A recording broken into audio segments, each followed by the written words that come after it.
Il nous emmènera à Miami dans 1 heure, ok? Garde ça pour toi, mon frère.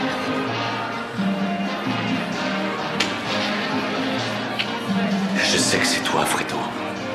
Tu m'as brisé le cœur. Tu m'as brisé le cœur.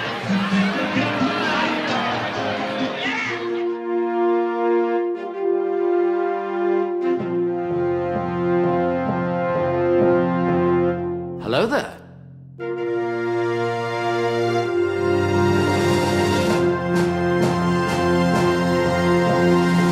You take the red pill. Nom de Zeus!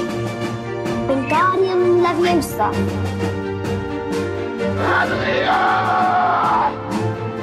You're précieux.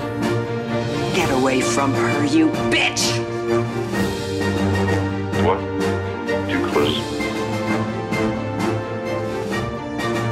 Hasta la vista, baby. Salut mes petites têtes de cheval et bienvenue dans La Saga, le podcast qui vous fait régulièrement des offres qui ne se refusent pas. Je suis Don Haït-Kassi, parrain de la mafia kabylienne. Et cette semaine, avec mon invité, nous allons décortiquer le parrain 2 de Francis Ford Coppola. Pour m'accompagner dans cette aventure, il est journaliste au Point et podcasteur derrière plus que de la SF et plus que de la fantasy. Il est venu pour nous prouver que le parrain, c'est plus que de la mafia. Lloyd Cherry, bienvenue.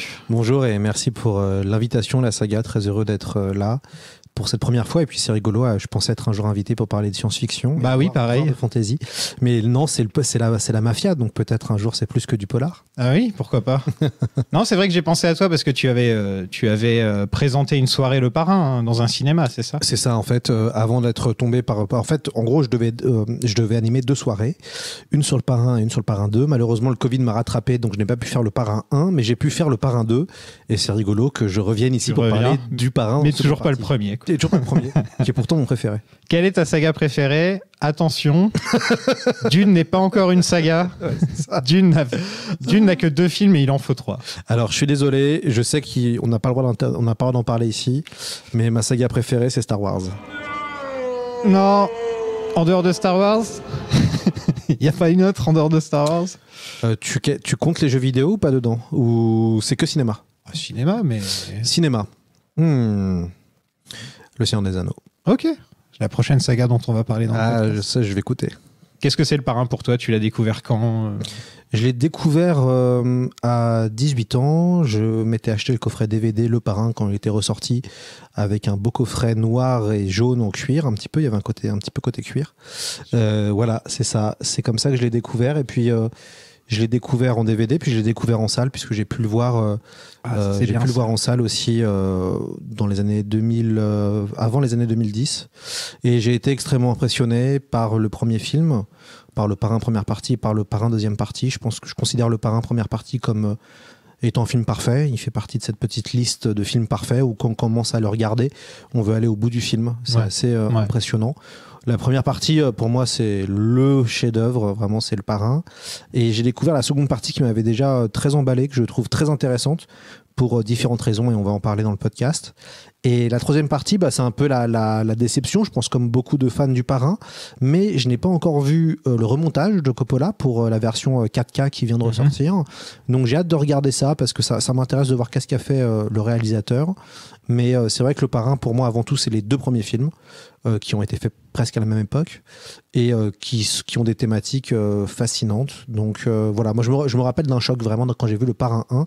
C'était un vrai choc, et puis c'était ce moment où je commençais, et je pense comme beaucoup, vers 16-18 ans, on commence à regarder beaucoup de films, on se fait sa culture cinématographique, et donc évidemment le Parrain, c'est obligé de passer par là, comme Casino, comme Les Affranchis, voilà, c'est les grands films de mafia. Sachant que le Parrain, il y a un côté grandiloquent, romantique, shakespearien, tragique, et du coup c'est un film un petit peu à part qui limite à créer un genre, quoi. Moi j'ai eu la chance de le voir aussi au cinéma, c'était pour les 25 ans du festival de Deauville, où il y a Coppola, Spielberg et George Lucas qui sont venus et qui ont diffusé tous leurs films. Très incroyable. Et il y avait Kubrick, il y avait les films de Kubrick aussi. Tu avais le choix. Donc, tu avais le choix entre Parrain et le 2001, en fait, quoi. Donc, imagine d'essayer de choisir lequel tu as vraiment le plus envie de voir au cinéma. C'est compliqué. Et j'avais eu de la chance de le voir comme ça. Et d'ailleurs, pour ce qui est du Parrain 3, la semaine prochaine, normalement, c'est Nico Pratt qui doit venir. Et, Je lui dirai bonjour. Qui voudra sûrement le défendre. Il aime toujours défendre les causes perdues, Nico, c'est un peu son truc. On va parler des 2 versions. Hein. D'ailleurs, si vous voulez, les auditeurs, si vous voulez vous y mettre déjà, là, il faut regarder les 2 versions du Parrain 3. La nouvelle version qui est appelée La mort de Michael Corleone. C'est ça. C'est intéressant d'avoir anglais sur Michael Corleone parce qu'à la base, je crois, dans mes souvenirs, Coppola avait pas du tout prévu ce scénario-là.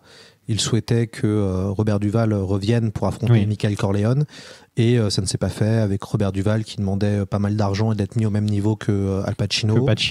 Et ça a été compliqué et malheureusement ça ne s'est pas fait. Et je pense que ça aurait été intéressant comme finale. Mais ce qu'a fait Coppola avec notamment sa fille à l'écran est très intéressant puisque chez Coppola, et je pense que Samuel l'a très bien dit dans le premier épisode, on mélange... La famille de Coppola se mélange avec la fiction, quoi. C'est ça qui est marrant chez lui. C'est dommage qu'il n'y ait pas Nicolas Cage, d'ailleurs. Il manquait que lui. Ouais, clairement. Ça aurait été... il aurait pu jouer... Mais Andy Garcia, donc... Andy Garcia est très bien. C'est ça. Donc Mario Puzo avait vu venir le succès du premier, puisqu'il avait déjà commencé à écrire une suite avant même sa sortie. Est-ce que tu as lu le livre, toi ? Moi, j'ai lu Le Parrain, ouais. Mais j'ai pas lu la suite.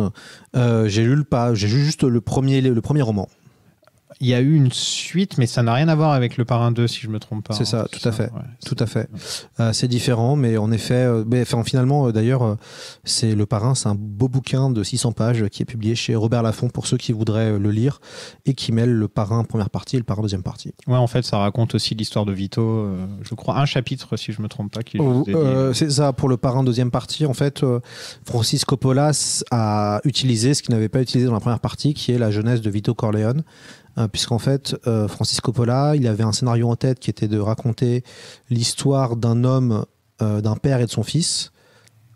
Au même âge. Voilà, les deux avaient 30 ans et l'idée était de faire un montage parallèle entre la vie d'un père et la vie d'un fils au même âge. Et ça, c'est un scénario qu'il avait en tête avant Le Parrain deuxième partie et donc qu'il a utilisé. D'où ce montage parallèle entre Vito Corleone et Michele Corleone. Et il y a à peu près, je crois, 11 chapitres, donc 11 temps narratifs. Et donc ça commence en 1901 et ça se termine en 1959. On voit qu'il y a beaucoup moins... Enfin, on sent qu'il y avait qu'un chapitre en fait sur l'histoire de Vito parce qu'il y a quand même beaucoup moins de scènes sur Vito que sur Michael quand même dans le film. Ouais, alors ce qui est intéressant, c'est qu'il y a dans ce film, et je pense que c'est pour ça qu'il est aussi fort et aussi ambitieux, c'est que ce qu'on voit dans ce montage parallèle, c'est que Vito Corleone, qui a à peu près le même âge que Michael, est en train de construire son empire, et alors que Michael Corleone est en train de monter encore plus dans son empire. Et ce qui est intéressant, c'est que le premier construit son empire en même temps qu'il construit sa famille, et en même temps l'autre est en train de faire grandir son empire en même temps qu'il détruit sa famille. Ouais, c'est ça. Et il y a tout un jeu parallèle où en fait Michael Corleone dans ce film-là détruit sa famille. Et le concept de préquel n'existait pas à l'époque. C'est ça. C'était pas vraiment un truc. J'ai fait quelques recherches, mais j'ai pas l'impression qu'il y avait beaucoup de préquels, en tout cas pas de connus. Et donc c'était quand même osé de la part de Coppola de se dire on va faire pas la moitié, mais une bonne partie du film dans le passé, sur un personnage qui est déjà mort, donc on connaît sa fin. Et c'est vrai que c'était assez osé de la part de Coppola. En fait, Coppola voulait pas faire ce film-là à l'origine. Le Parrain 1, et Samuel l'a très bien dit dans le podcast précédent, avait été un enfer à tourner. Ça avait été extrêmement compliqué. Coppola avait dû se battre sans cesse contre le studio. Donc il ne souhaitait pas faire ce deuxième film. Ça a été un tel succès que les producteurs ont poussé. Et Coppola avait à la base proposé Martin Scorsese en tant que réalisateur, et Coppola produirait Le Parrain deuxième partie. La Paramount a refusé.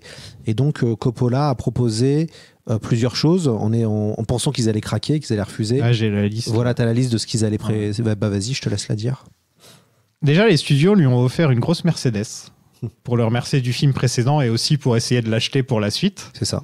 Donc ils ont refusé Scorsese, comme tu disais. Est-ce que tu aurais aimé, toi, un Parrain par Scorsese ? Je pense que ça aurait été totalement différent et que les thématiques de Scorsese sont très différentes des thématiques de Coppola.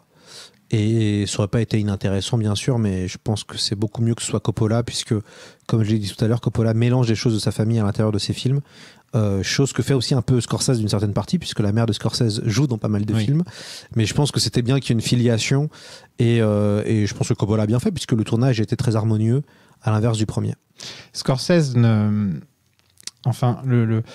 le truc, c'est que ça glorifie un petit peu les personnages que l'on voit. Ils sont épiques, ils ont une shakespearien, comme on disait dans le premier épisode. Alors que pour Scorsese, on sent qu'il a tendance à un petit peu plus prendre des personnages idiots.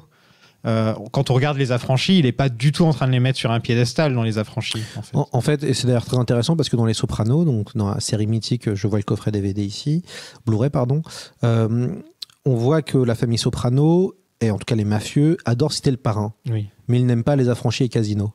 Et c'est très simple. Ah si. Hein. Non, à un moment donné, Carmela, dans la saison 1, dit quand le prêtre, le fameux prêtre qui vient squatter et manger chez elle, non, elle lui dit le 3, elle parle du parrain 3 à ce moment-là. Ils aiment le parrain, mais ils n'aiment pas Les Affranchis. Elle dit qu'ils aiment moins... non. T'es sûr ? Oui, je suis sûr, je l'ai vu 15 fois. Moi, je suis persuadé qu'ils aiment moins Les Affranchis, ou qu'ils le citent moins. Non, ils font beaucoup de références. En fait, le problème qu'ils ont avec Les Affranchis, c'est que c'est une histoire vraie sur une vraie balance, sur Henry Hill. C'est ça. Donc forcément, ça les met un peu mal à l'aise vis-à-vis de ça.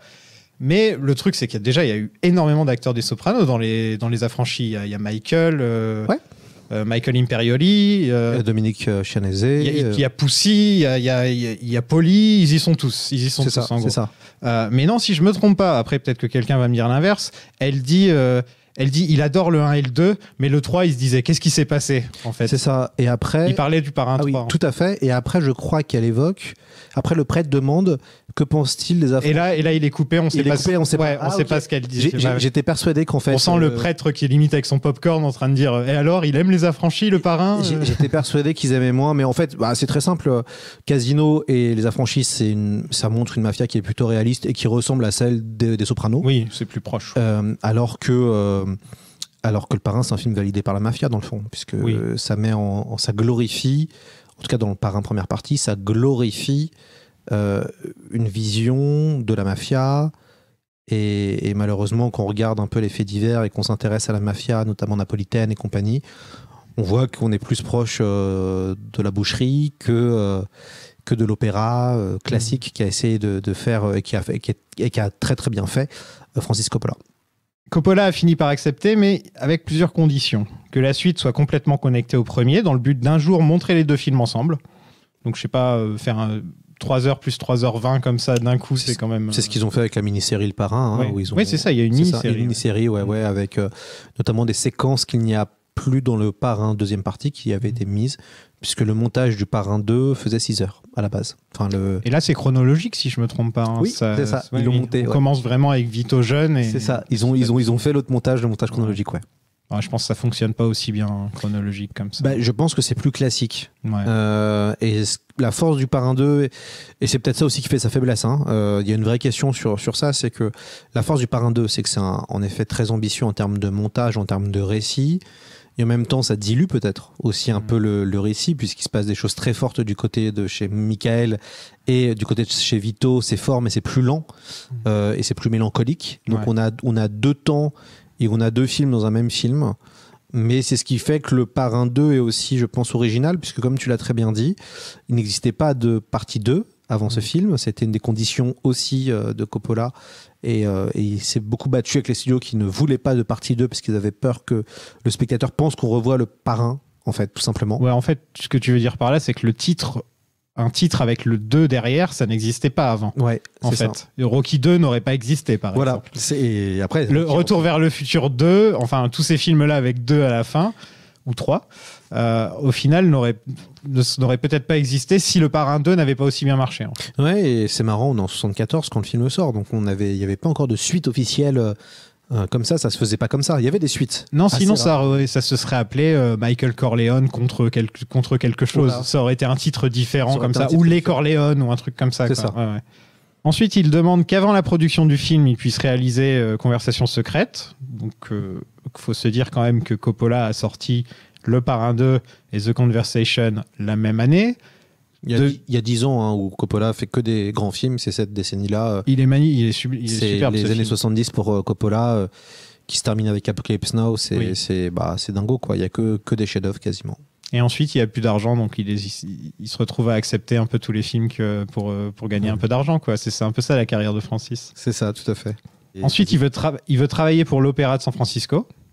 Donc ça, c'est dans ses demandes. Et aussi écrire le scénario de Gatsby. Oui. Tout ça avant le tournage du Parrain 2. Donc ça, c'était ça, ses demandes. Et Paramount accepte, puisque en même temps, vu tout ce qu'il a ramené dans le premier, quasiment en se battant totalement contre les studios pendant tout le procédé. Et là, c'est eux qui sont prêts à lui dire oui à tout ce qu'il demande.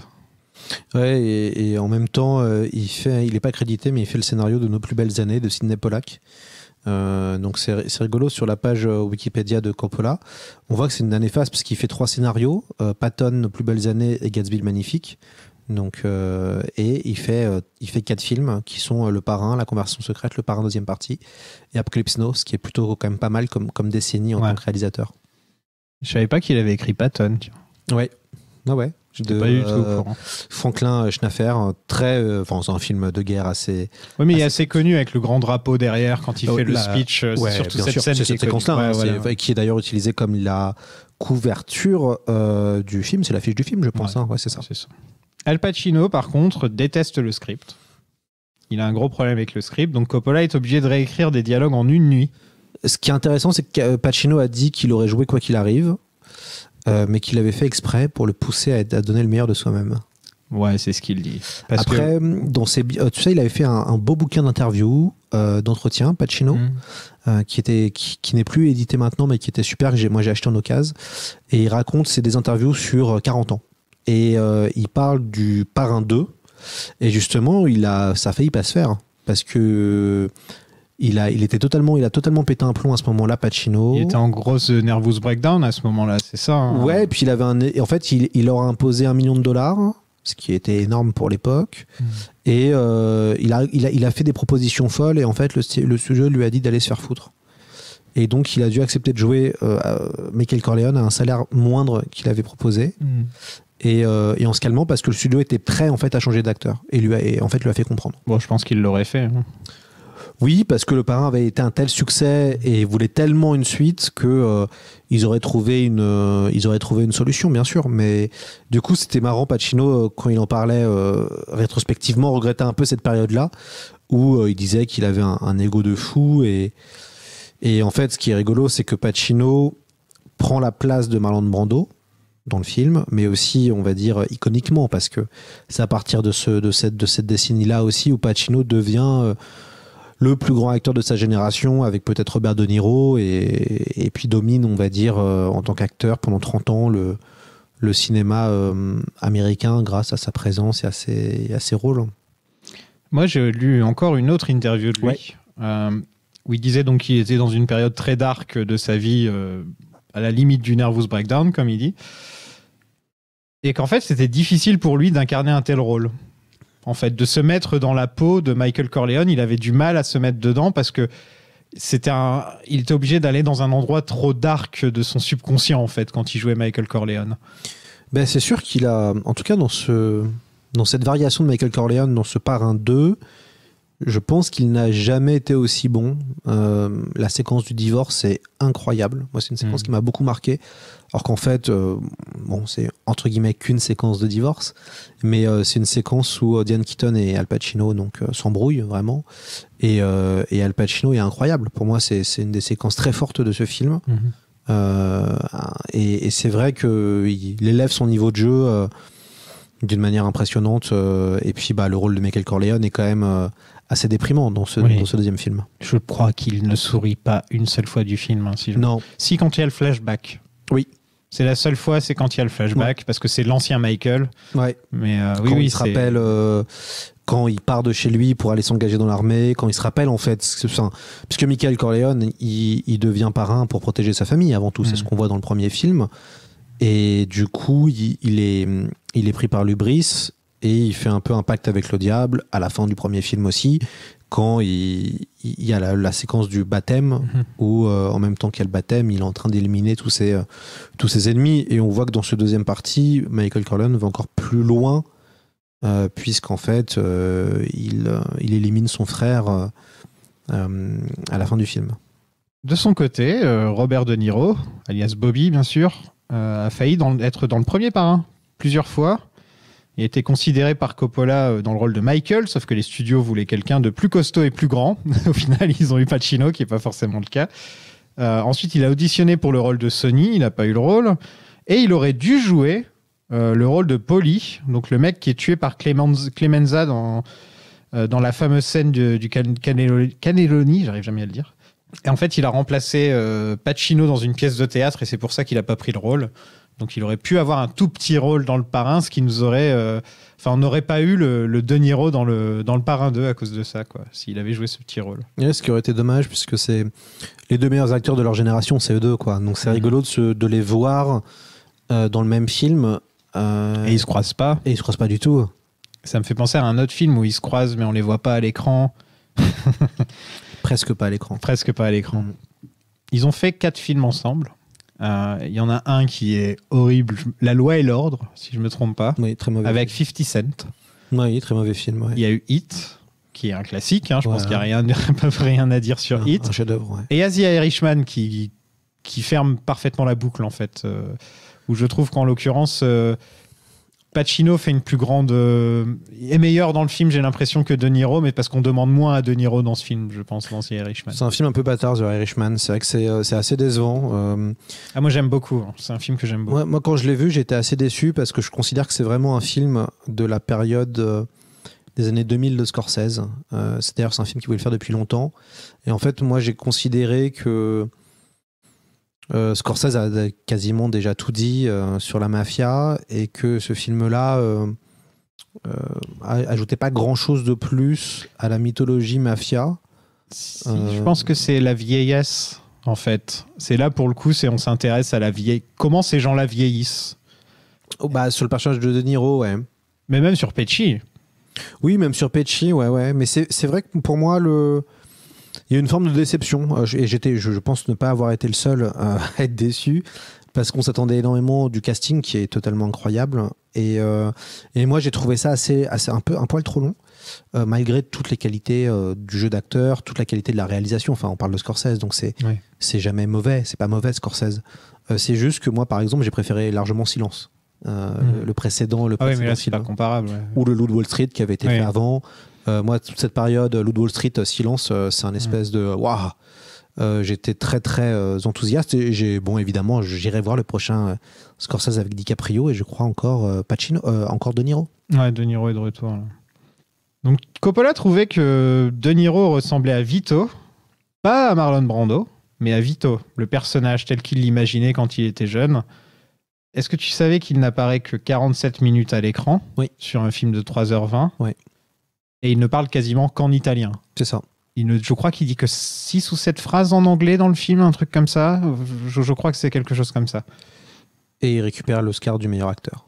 Oui. Dans un second rôle. Il a passé des mois à apprendre le dialecte sicilien parce qu'il faut savoir que De Niro, à cette époque-là, c'était la méthode. C'est le premier acteur à avoir pris du poids pour un rôle, par exemple.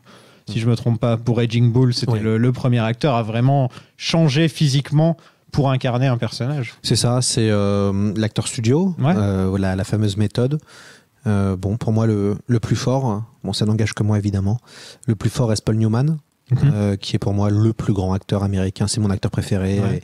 Et pour avoir vu presque tous les films de Paul Newman, il n'y a quasiment aucun déchet. Même dans les séries B que Paul Newman fait, ça reste très intéressant. Et c'est vrai que Paul Newman était un des premiers à faire cet acteur studio. Et après, évidemment, Pacino et De Niro sont allés très, très, très, très loin. Marlon aussi. Marlon Brando, évidemment, aussi. C'était l'autre. Paul Newman, Marlon Brando, c'est les deux de cette génération qui font ça. Ouais. Et Marlon Brando, qui est aussi un immense, immense comédien, notamment dans le Parrain de la première partie, puisqu'en fait, c'est ce qui est terrible, dans le fond, c'est qu'on ne se souvient quasiment que de Marlon Brando. En tout cas, le grand public, si on lui parle de Marlon Brando, il va citer Le Parrain. Oui. Mais il ne citera pas Un Tramway nommé Désir, il ne citera pas les autres films sur les quais qui est d'Elia. Moi, j'adore Elia Kazan. Ouais. Et voilà, les films où Brando est avec Kazan, c'est incroyable. Les gens vont aussi citer Apocalypse Now, même si on le voit que dans 2 scènes dans Apocalypse Now. Et qui est totalement effrayante d'ailleurs. Ouais. Ce sont les 2 séquences, la séquence du crâne. On voit son crâne, c'est totalement incroyable. L'horreur. Et en même temps, on est déçu. Il y a un vrai débat. C'est-à-dire qu'on s'attend, toute la séquence, on arrive sur l'île et on voit les corps. Enfin, on arrive en fait dans le village, on se dit mais qu'est-ce qu'on va voir? Enfin, voilà. On voit Gros Marlon. Et on voit Gros Marlon. Et on se dit ah mince. C'est juste un acteur qui a oublié son texte. Mais quand même, le personnage est incroyable. Non, il est génial. C'est incroyable. Oui. Le film a été mal accueilli à sa sortie. C'est-à-dire que les gens disaient que le film était mal monté, qu'on n'avait pas le temps de ni s'intéresser à Vito ni à Michael, parce qu'à chaque fois ça jonglait un peu trop entre chacune des époques.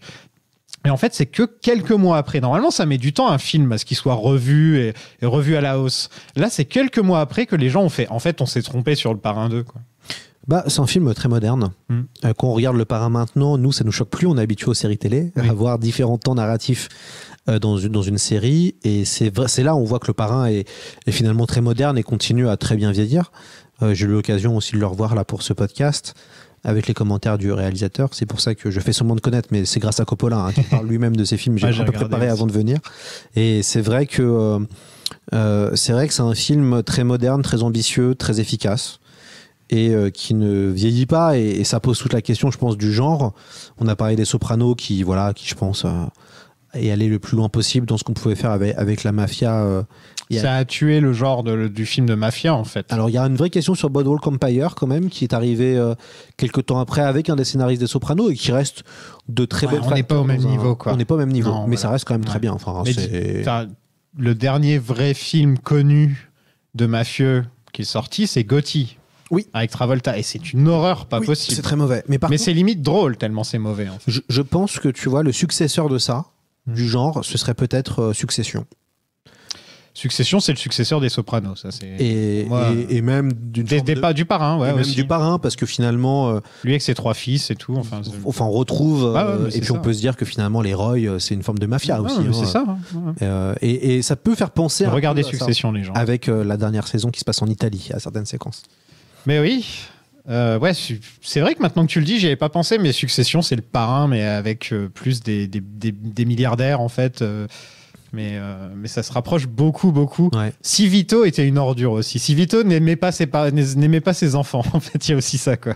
Mais d'ailleurs, c'est toute la problématique de Vito, c'est qu'il est montré comme un personnage positif. Enfin, dans le film, Vito protège les pauvres. Oui. Il n'y a pas une seule fois où on le voit tuer quelqu'un, à part le méchant Don qui le tue parce que il faisait du mal au quartier, quoi. C'est ça. Voilà. Et Vito reprend ce cliché de la mafia, entre guillemets, l'origine de la mafia. Donc c'est dans le sud de l'Italie, c'est donc il y a une guerre civile. Bon, pour ceux qui, l'Italie a été unifiée à post-Napoléon III, donc à la fin du 19e siècle, et donc le nord a pillé le sud, puisqu'en fait il y avait le royaume de Naples, et donc avec les Bourbons, et le nord avec Garibaldi est arrivé. Bon, c'est en référence au Guépard, peut-être si vous avez vu le Guépard, vous verrez de quoi je parle. Et donc le nord a pillé le sud. Et donc il y a des vraies tensions encore aujourd'hui entre le nord et le sud, et c'est vrai qu'il y a eu des brigands, puisque il y avait une espèce de le nord massacrait allègrement les gens qui résistaient, les partisans et compagnie dans le sud. C'est là où a commencé à se développer les prémices en fait de brigands, de la mafia, et dans l'imaginaire collectif et aussi dans l'imaginaire de la mafia qui a beaucoup joué sur ça, il y a ce côté de protecteur. Oui. La mafia protège le peuple. Donc tu vas voir le Don, et on le voit très bien au début du Parrain. Tu vas voir le Don quand tu as des problèmes, tu ne passes pas par la justice, tu passes par le Parrain qui va régler tes problèmes, et en échange il te demandera un service. La spécialité des mafieux, c'est d'aller voir, par exemple, j'en sais rien, le boucher du quartier, et de lui dire, tu sais, il pourrait t'arriver des problèmes, hein, tu aurais besoin de sécurité, tu aurais besoin de gens pour protéger ton travail, etc. Et donc, si tu nous donnes de l'argent, nous, on te protège. Par contre, si tu veux pas nous donner de l'argent, en fait, c'est contre nous que tu auras besoin d'être protégé. C'est ça la chose avec la mafia. C'est le fameux racket organisé. Ouais, voilà. Et du coup, ce qui est intéressant, c'est que Vito Corleone est montré dans le deuxième film comme un personnage plutôt positif, alors que quand on voit le premier, on comprend que c'est un homme d'affaires sans scrupules qui a des valeurs, en effet, des valeurs familiales, des valeurs, le bien et le mal à son échelle, mais ça reste à son échelle. Ouais. Et c'est vrai que Michael a un côté beaucoup plus effrayant, parce que c'est une autre génération, et parce que Michael, il est prêt à tout, en fait, au début pour sauver sa famille, et après pour se maintenir au pouvoir et grandir. 11 nominations aux Oscars, 6 statuettes, dont meilleur acteur secondaire, donc pour De Niro, Meilleur réalisateur pour Coppola, qui ne l'avait pas gagné la dernière fois, donc là il l'a. Mais il faut savoir qu'il était nommé comme meilleur film pour The Conversation aussi. 2 de ses films étaient nommés, quoi. Ça arrive pas souvent, à mon avis, ça. Ouais. Il n'y a pas Spielberg qui l'a fait une année, ça ? Ouais, peut-être, ouais, je pense. Ouais, je crois. Et meilleur scénario adapté, donc en fait, il a gagné meilleur film, meilleur réalisateur et meilleur scénario. Un budget de 13 millions, donc plus élevé que le premier. En même temps, c'est normal, vu les scènes dans le passé. Little Italy, ça a dû coûter quand même un peu plus cher que... Oui, puis ils ont tourné en Italie, à Cuba, à New York, à Las Vegas. Donc, il y a du budget, ouais, bien sûr. Et un box-office entre 50 et 93 millions. Il n'y a pas vraiment de chiffre précis. Ce qui est beaucoup moins que le premier, par contre. Voilà. Oui. Vraiment beaucoup moins. Mais de toute façon, quand on parle du Parrain, on pense souvent au premier. Oui. On ne parle pas forcément de la partie 2, de la partie 3. Quand bien même les qualités des films, c'est le Parrain qui domine tout, je pense. Je pense pour le grand public, oui. Ouais. Mais pour les cinéphiles, c'est les deux ensemble. Pour le cinéphile, on parle des deux. Je pense que... On parle des deux. C'est intéressant parce que c'est là où on voit que c'est compliqué de tenir sur la durée avec des suites. Au même moment, il y a Rocky qui sort. Et donc, finalement, on se rappelle plutôt de Rocky, le premier et le troisième. Entre autres avec la musique. Et puis, évidemment... d'autres Rocky sont importants. Aux États-Unis, le Rocky 4 est très très important. Mais c'est vrai qu'en France, on pense souvent à Rocky 1 et à Rocky 3. C'est Rocky 1, Rocky 3 qui reviennent le plus. Qui ont été le plus marquants parce que Rocky, c'est un ovni. Hein, quoi qu'on en dise, le premier film est un ovni. Avec d'ailleurs. Qui a eu meilleur film aux Oscars aussi. Ouais, et puis il y a un acteur du Parrain qui joue dedans, Joe Spinell, qui fait le. Qui joue Chichi. Ouais, qui joue l'usurier, qui joue dans Je crois que c'est Willy Chichi ou un truc comme c'est ça. C'est ça. Et du coup, qui joue et qui fait l'usurier. Et c'est vrai que tu vois que c'est compliqué d'arriver à maintenir de la tension sur plusieurs épisodes avec quand même un sacré haut niveau, parce que le Parrain 2 est aussi bien que le Parrain 1 d'un point de vue technique et narratif. Ouais, je pense que c'est en 77 que le monde des suites a commencé à s'ouvrir. Avec quel film d'ailleurs? Quand il y a eu un film qui est sorti, ensuite il y a eu une suite 2-3 ans plus tard, et c'est là qu'on a commencé à se dire il y a de l'argent à se faire avec les suites quand même. Et en même temps il y a eu Indiana Jones après, après on arrive dans les années 80. En tout cas, tous les mecs du Nouvel Hollywood, c'est eux qui ont lancé le truc. Oui, on doit beaucoup au Nouvel Hollywood encore maintenant, vu que on retrouve encore des films qui sont pompés par le Nouvel Hollywood et qui sortent dans les années 10, quoi. Donc c'est assez des années 2010.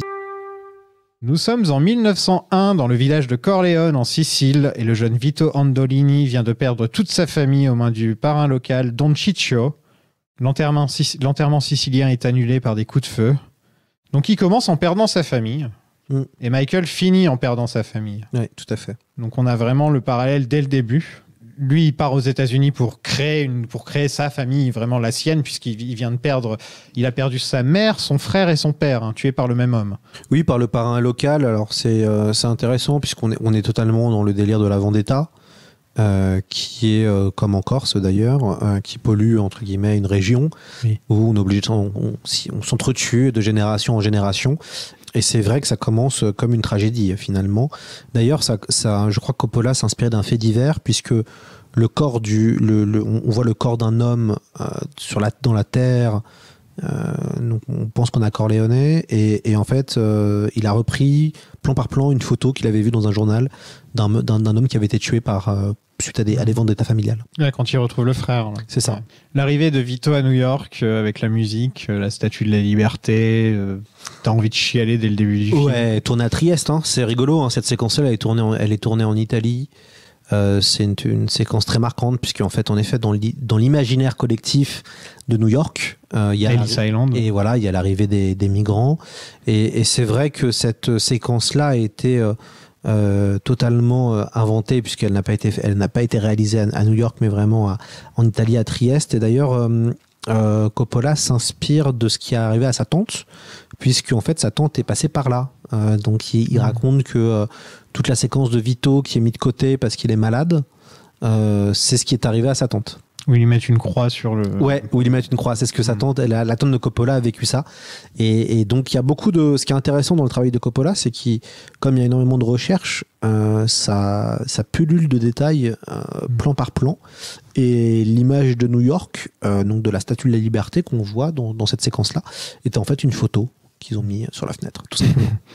J'ai visité Ellis Island, Ouais, alors, justement à cause du Parrain 2, Ouais, je vais pas mentir. Et c'est très proche. Hein. C'est exactement... quand il nous montre beaucoup d'images, etc. Et je trouve que Coppola a vraiment, vraiment retranscrit ce moment dans le temps de l'histoire américaine qui n'est pas forcément adaptée habituellement à l'écran. C'est pas souvent qu'on voit Ellis Island... au cinéma américain, j'ai pas l'impression que c'est un truc qui revienne très souvent. Pas vraiment. L'autre qui le fera finalement, c'est Scorsese dans Gangs of New York avec voilà. cette espèce de plan séquence incroyable. On voit les immigrés irlandais débarquer du bateau, s'engager pour aller se battre contre le Sud et revenir dans des cercueils. Il y a une espèce de plan comme ça où on nous montre finalement le destin d'un jeune, on va dire, réfugié ou d'un jeune immigré irlandais qui arrive dès les États-Unis et qui est envoyé dans une guerre pour se faire tuer. Et voilà, Scorsese, c'est assez intéressant encore une fois que Scorsese l'a traité d'un côté irlandais. Et d'ailleurs, Coppola dit en parlant du film que ça avait été compliqué dans cette séquence d'avoir des acteurs italiens qui fassent irlandais. Comment tu t'appelles? Réponds, petit. Comment tu t'appelles? Tuo nome? Vito Andolini, natif de Corleone. Corleone. Vito Corleone.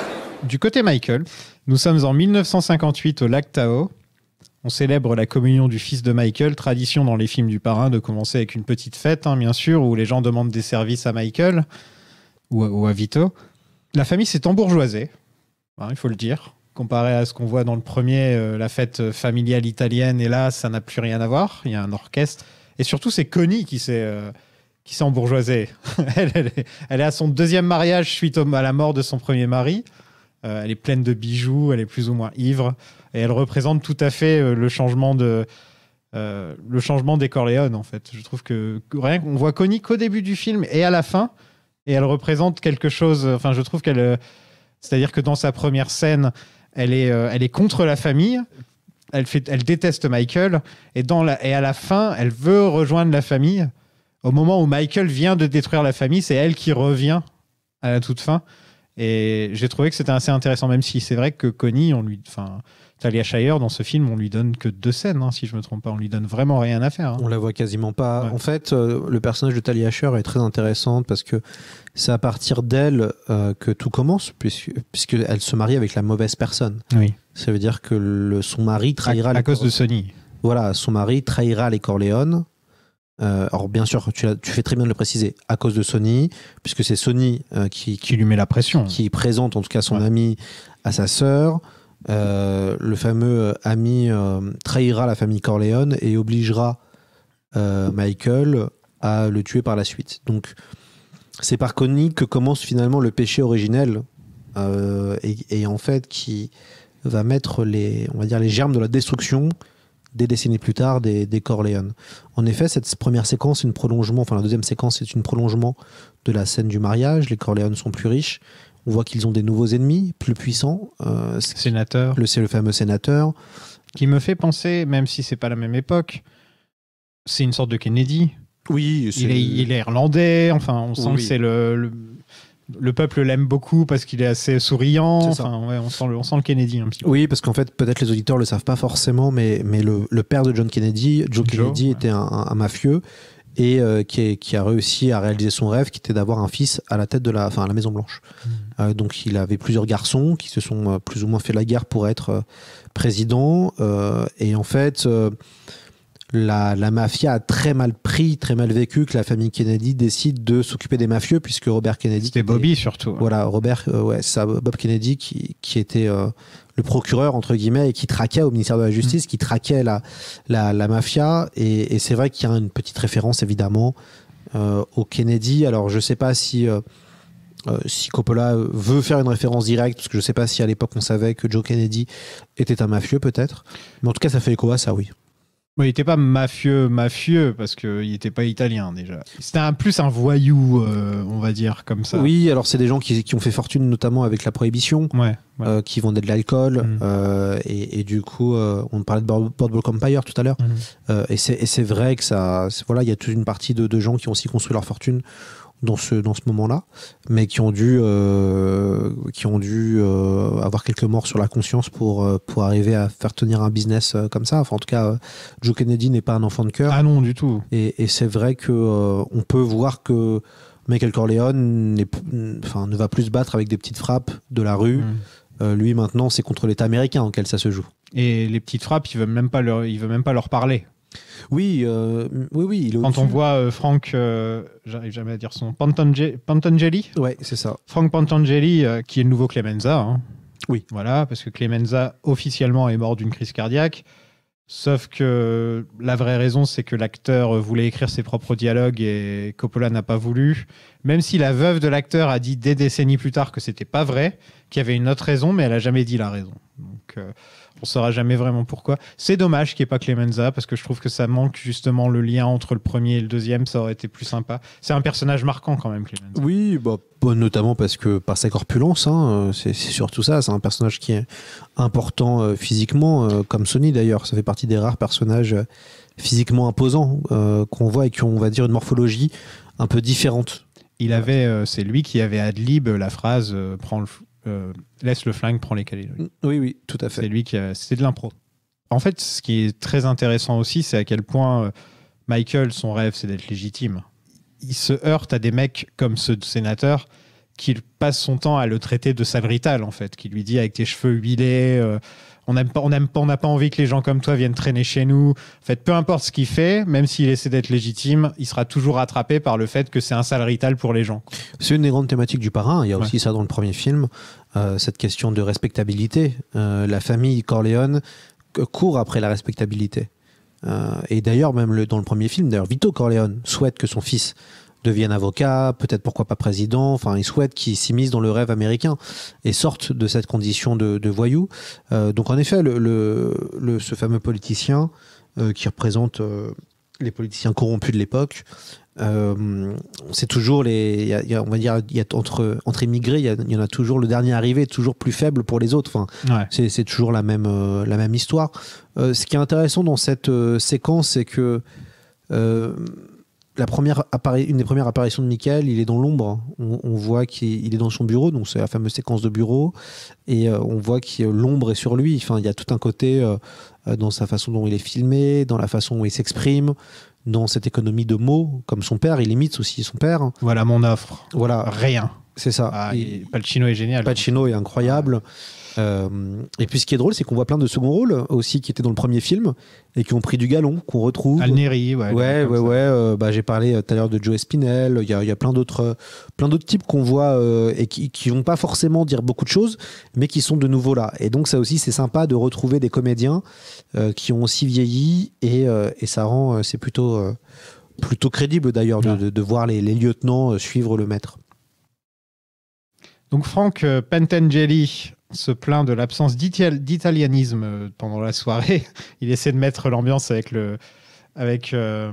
l'orchestre où il essaie de leur faire jouer des chansons italiennes. C'est assez drôle. Thématique qu'on retrouvera avec Paulie dans Les Sopranos d'ailleurs, qui s'énerve dans Starbucks, qui s'énerve chez Starbucks par exemple, qui fait un magnifique speech. Je vous le conseille. C'est un speech qui est génial. Qui est génial. Totalement génial. Mais on retrouve. On leur a appris le café, on leur a appris la pizza, et c'est comme ça qu'ils nous remercient. Et on retrouve Alors, ce qui est intéressant dans cette séquence-là, c'est que le personnage de Frankie Pantangeli, qui est joué par Michael Vegaso, est là c'est la génération du père de Michael. Donc il reproche à la nouvelle génération d'avoir oublié ses racines italiennes. Ils ne sont plus à New York, ils sont près du Nevada, ils sont dans le Nevada, près de Las Vegas, pour faire du business. Ils sont passés à l'ouest, donc ils sont passés de l'est à l'ouest. Et donc ce personnage-là, qui correspond au mafieux italien à l'ancienne, regrette cette perte de sens. Michael, lui, ce qu'il souhaite, c'est s'élever. Donc il souhaite gommer, en effet, ce côté italien. D'ailleurs, il se marie avec une... Il veut être un Américain. Il veut être un Américain. Il le dit dans le dernier flashback. Dans le flashback, il dit « Moi, je me bats pour mon drapeau, je me bats pour ma nation. » C'est ça. plus que pour ma famille. Enfin, ça. c'est ça le petit message à la fin qui te fait tiquer, en fait, qui te fait comprendre toute la psyché de Michael Corleone, en fait, que pour lui, ce qu'il veut vraiment, c'est être un vrai Américain et avoir le pouvoir qu'ont les vrais Américains. Ouais, en même temps, Michael Corleone, il vit le rêve américain. Mais il s'en rend pas compte, en fait. C'est pas un mec qui s'arrête pour se dire « Ah tiens, tu sais qu'il va... » En tout cas, il le vit via l'ombre et via sa famille. Ouais. Donc, ce qu'on observe dans quand même Le Parrain, c'est une ascension fulgurante, que ce soit de Vito Corleone ou que ce soit de Michael Corleone. Les deux films nous montrent quand même deux hommes qui, un arrive à créer un empire et l'autre arrive et à la fin, dans le troisième film, ce qui est hyper intéressant, c'est que à la fin, t'es tellement haut dans le game que tu vas te confronter au Vatican, Au qui pape, est l'État dans l'État, qui est le symbole du voilà. Là, Michael Corleone à la fin est du même niveau qu'un État. Enfin, c'est ce qu'on nous montre. Donc, ça aussi, c'est intéressant de voir que et l'autre truc qu'on nous montre aussi, c'est que pour arriver à ça, il faut faire des sacrifices. Ouais. Et qu'à chaque fois que un membre de la famille s'élève, il s'élève en tuant des gens. Et voilà. Des membres de sa famille meurent aussi. Et des membres de sa famille, et il est puni, puisqu'on peut dire qu'à la fin du Parrain, Michael est puni. Il a un mauvais karma, Michael. C'est ça. Sénateur, je peux vous donner ma réponse tout de suite si vous le voulez. Voici mon offre. Rien. Michael fait du business avec un gangster juif de Miami nommé Ayman Ross, qui est basé sur Meyer Lansky et incarné par Lee Strasberg, qui est le créateur de la méthode et de l'acteur studio. Rien que ça, quand même, pour le film, c'est quand même fou. Ouais, et ça devait être Elia Kazan. Au début, il avait pensé à Elia Kazan, en fait, Coppola, ce qui aurait été incroyable, parce qu'Elia Kazan, c'est un type aussi fascinant.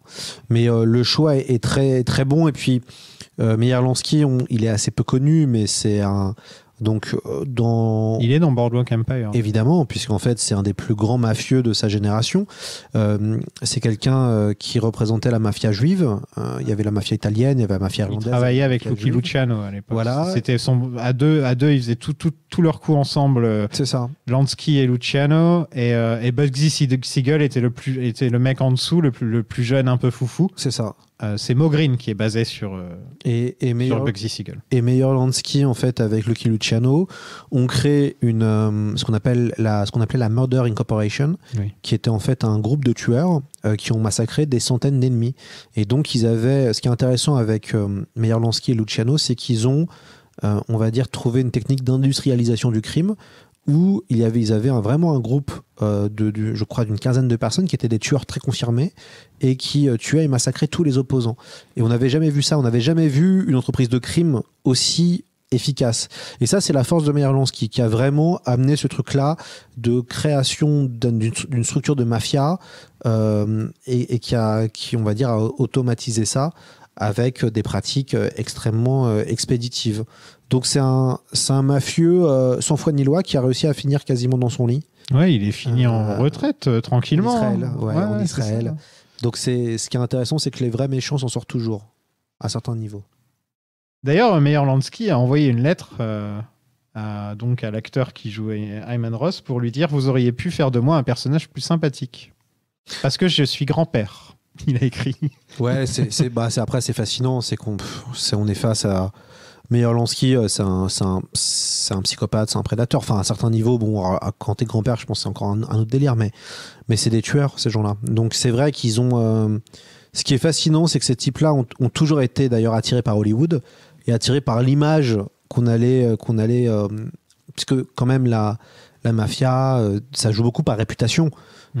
Et donc on a des mafieux que nous-mêmes connaissons alors qu'ils sont loin de nous. Enfin, on a cité Luciano, Al Capone, ils ont rien à voir avec la France. Enfin, mais dans l'imaginaire hollywoodien et dans notre imaginaire comme Dillinger ou les mecs comme ça, Bonnie and Clyde. C'est ça, c'est des gens qui ont réussi à traverser le temps et presque 100 ans après leur apparition, on en parle toujours. On a des figures comme ça de personnages qui sont des archétypes aussi par ce qu'ils ont fait et qui sont fascinants parce qu'évidemment comme les cow-boys, quoi. Voilà, le mal fascine toujours. Ouais. Et en même temps, on se dit, ça permet de prendre... Enfin, souvent, on fait pas assez de perspective sur ça. Ouais. On se dit pas... On ingurge tellement de films, tellement de choses, que des fois, on se dit, mais en fait, à quoi ça fait écho Et pourquoi nous, comment ça se fait qu'un type de banlieue parisienne ou de province puisse connaître ce genre de personnes-là qui n'ont strictement rien à voir avec notre propre culture. Michael subit une tentative d'assassinat dans sa chambre. Donc les tueurs ont eu accès au QG Corleone grâce à Fredo. C'est comme ça qu'ils sont rentrés. Mais qui a laissé les volets ouverts pour prévenir Michael? Est-ce que c'est Fredo aussi? Non, je pense pas. Je pense que c'est une erreur. Mais non, elle lui dit pourquoi les rideaux sont ouverts, et c'est comme ça qu'il voit les tueurs. Ah oui. Donc il y a quelqu'un qui est venu pendant qu'elle dormait pour ouvrir les rideaux. Et je ne sais pas qui. Est-ce que, en fait, ce qui est compliqué, c'est que Fredo est un personnage profondément lâche. Oui.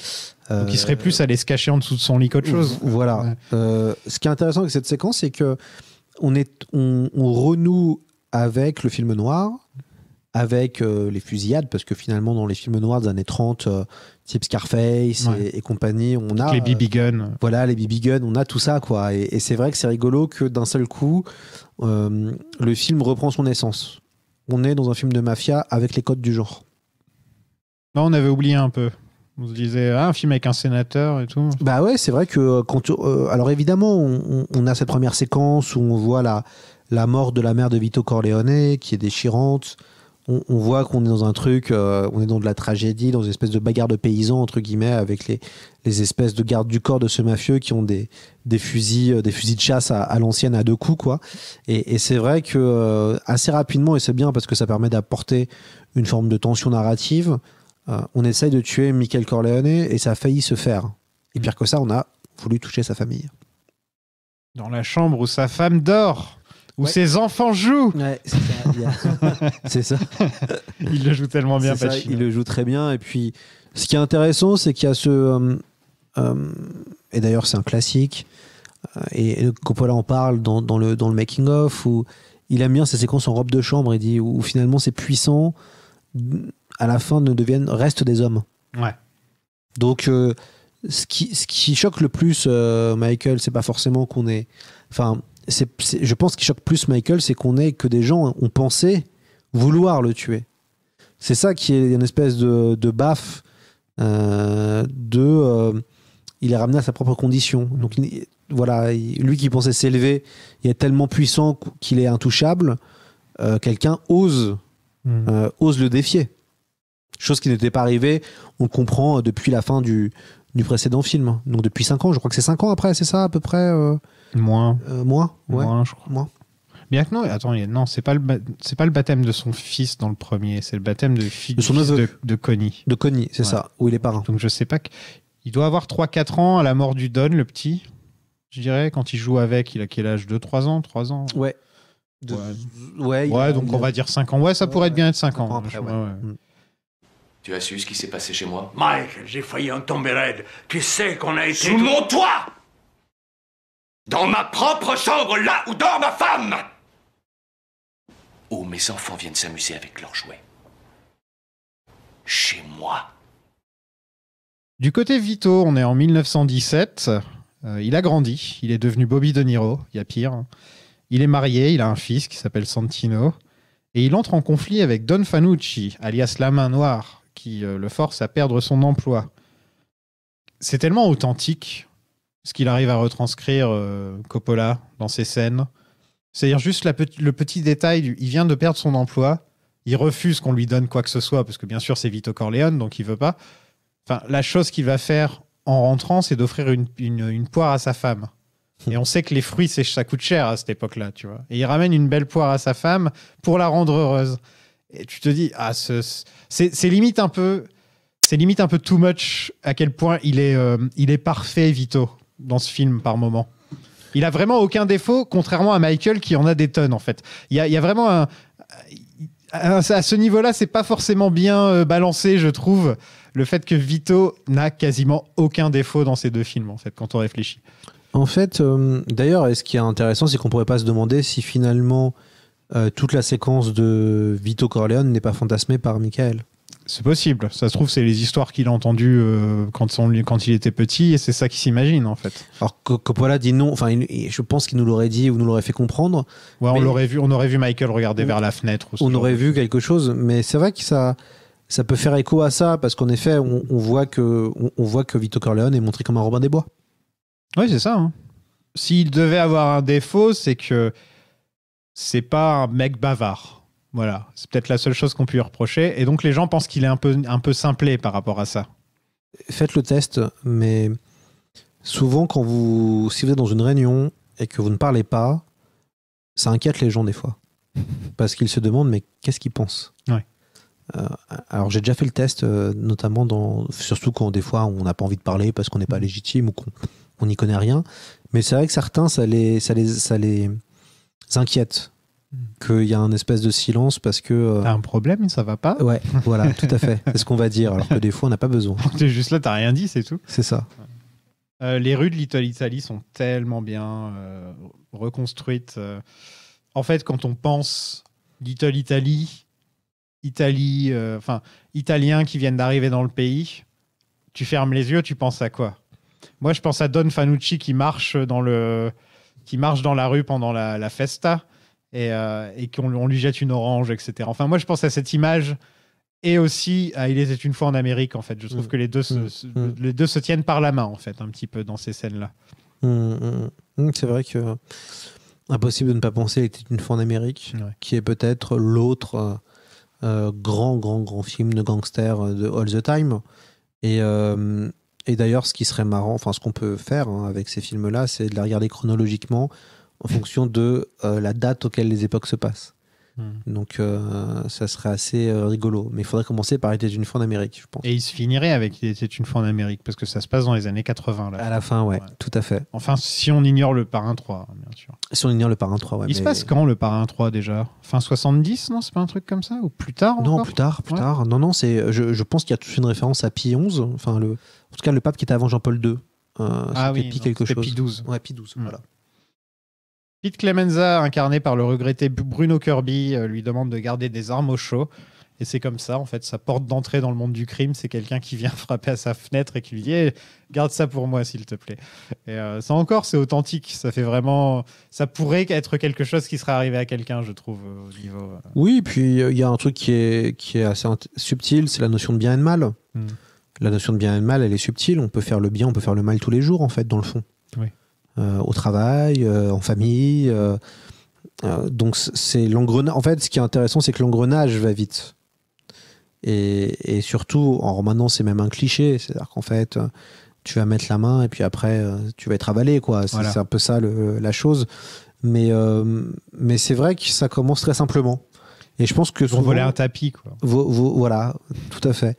Et je pense que beaucoup de gens commencent très simplement le crime. Ouais.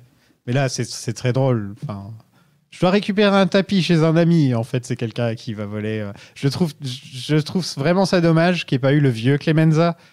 Parce que le jeune Clemenza, Bruno Kirby, est vraiment excellent dedans.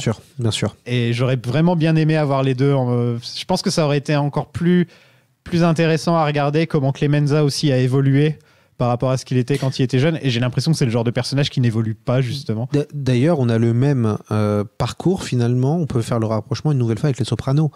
Quand Tony commence l'aventure, il est le fils d'un parrain. Il est le fils d'un capot. Mais en fait, il devient le leader de tous les vieux autour. Et c'est le cas de Vito Corleone. Vito Corleone, il est introduit par Clemenza, mais Vito Corleone prend le dessus et devient finalement le parrain. Et tous les autres autour... il prend l'initiative aussi. Il prend l'initiative. Il est radical, il est sûr de lui d'ailleurs. Parce que quand il fait des assassinats, Vito Corleone, il n'hésite pas. Ouais. Mais ce qui est intéressant, c'est que Vito Corleone, il est habitué à la violence. Il y a avoir Eman Ross qui se la joue franchement gentil papy qui ferait pas de mal à une mouche. Il est assez drôle. Pacino joue parfaitement avec le volume de sa voix. Il parle tout doucement comme ça. Et d'un seul coup, c'est « Dans ma maison !» Et ça, c'est quelque chose qu'il va faire dans toute sa carrière. Un petit peu changer de ton. Et je trouve que le Parrain 2 est plus dans la continuité de ce qu'il va faire par la suite que le Parrain 1, où il est beaucoup plus dans la retenue et calme. Dans le Parrain 2, on ressent un petit peu des petits moments quand il hurle, ou quand la scène que tu disais avec Kay, par exemple, où tu sens qu'il y a un petit peu de Tony Montana qui attend au coin, quoi, qui est pas loin. Tu sens qu'il va arriver à Tony Montana un jour ou l'autre.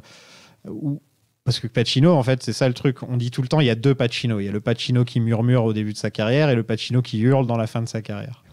Oui, et puis le Pacino et finalement ce personnage-là, on voit une forme d'ivresse dans ce film de Pacino, dans le personnage de Michael Corleone en fait. Dans le premier film, Michael Corleone, il protège sa famille. Il défend une famille qui est attaquée et qui est affaiblie. D'ailleurs, c'est drôle, dans Le Parrain 1, c'est down and wise. Donc, la famille est affaiblie et à la fin, la famille c'est un rebond. Se rebond et devient de plus en plus puissante. Et alors que dans Le Parrain 2, on pourrait voir ça comme rise and fall. C'est-à-dire que la famille est très puissante, mais elle va sombrer parce qu'elle va se détruire. Quand bien même Michael Corleone finit encore plus puissant qu'à la fin. Ouais. En fait, il y a aussi une autre différence. Comme tu le disais, Michael, il se bat pour sa famille dans le premier. Et dans le 2, en fait, c'est lui qui est attaqué. Et il voit ça comme une attaque contre sa famille, alors que c'est contre lui, en fait. Oui, parce qu'on voit bien que Michael Corleone, il exerce le pouvoir avec autorité. Pas du tout comme son père. Son père est beaucoup plus subtil et habile dans la façon de gérer les hommes et les gens. Michael Corleone, il est dans le rapport de force, il est dans le pouvoir. Il humilie en permanence son frère sans vouloir l'humilier, d'ailleurs. C'est un pur capitaliste, Michael Corleone. Et puis évidemment, Michael Corleone, il fait du business à une largement plus grande échelle. Donc ça préfigure les années 80-90, la finance. Et du coup, c'est pour ça que c'est un très très beau personnage et un très bel anti-héros. On apprend que la taupe, hélas, est Fredo, qui s'est fait avoir par Johnny Ola, le bras droit de Ross, joué par Dominique Yanez, qui est Oncle Junior dans Les Sopranos, qui est toujours en vie d'ailleurs. Ouais, qui est un magnifique acteur. Qui chante très bien aussi. D'ailleurs, tous les traîtres sont toujours montrés au début dans Le Parrain. On te le dit tout de suite qui est le traître. C'est un peu comme dans un épisode de Columbo où tu es au courant de qui est le tueur. Comme dans un bon polar, le tueur apparaît très vite. Ouais. Enfin, on ne le sait pas qui, mais le traître ou le tueur apparaît tout de suite. Parlons de l'orange dangereuse du Parrain.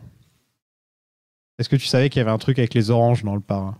Il y a la fameuse séquence du Don qui se fait tirer dessus et qui tombe avec et qui meurt. Et puis l'autre séquence où il s'amuse avec l'orange. L'orange dans sa bouche juste avant de mourir. C'est ça. Donc il y a Fanucci avec une orange dans les mains en marchant, j'en ai parlé tout à l'heure. Il y a Tessio qui mange une orange pendant le mariage et Tessio meurt pas longtemps après. Il y a une autre scène où... Non, en fait, Tessio, ce qui est intéressant, c'est qu'il se lève et il passe devant toute la famille pour récupérer une orange, comme s'il croisait la famille, en fait. On voit des oranges dans le meeting des 5 familles.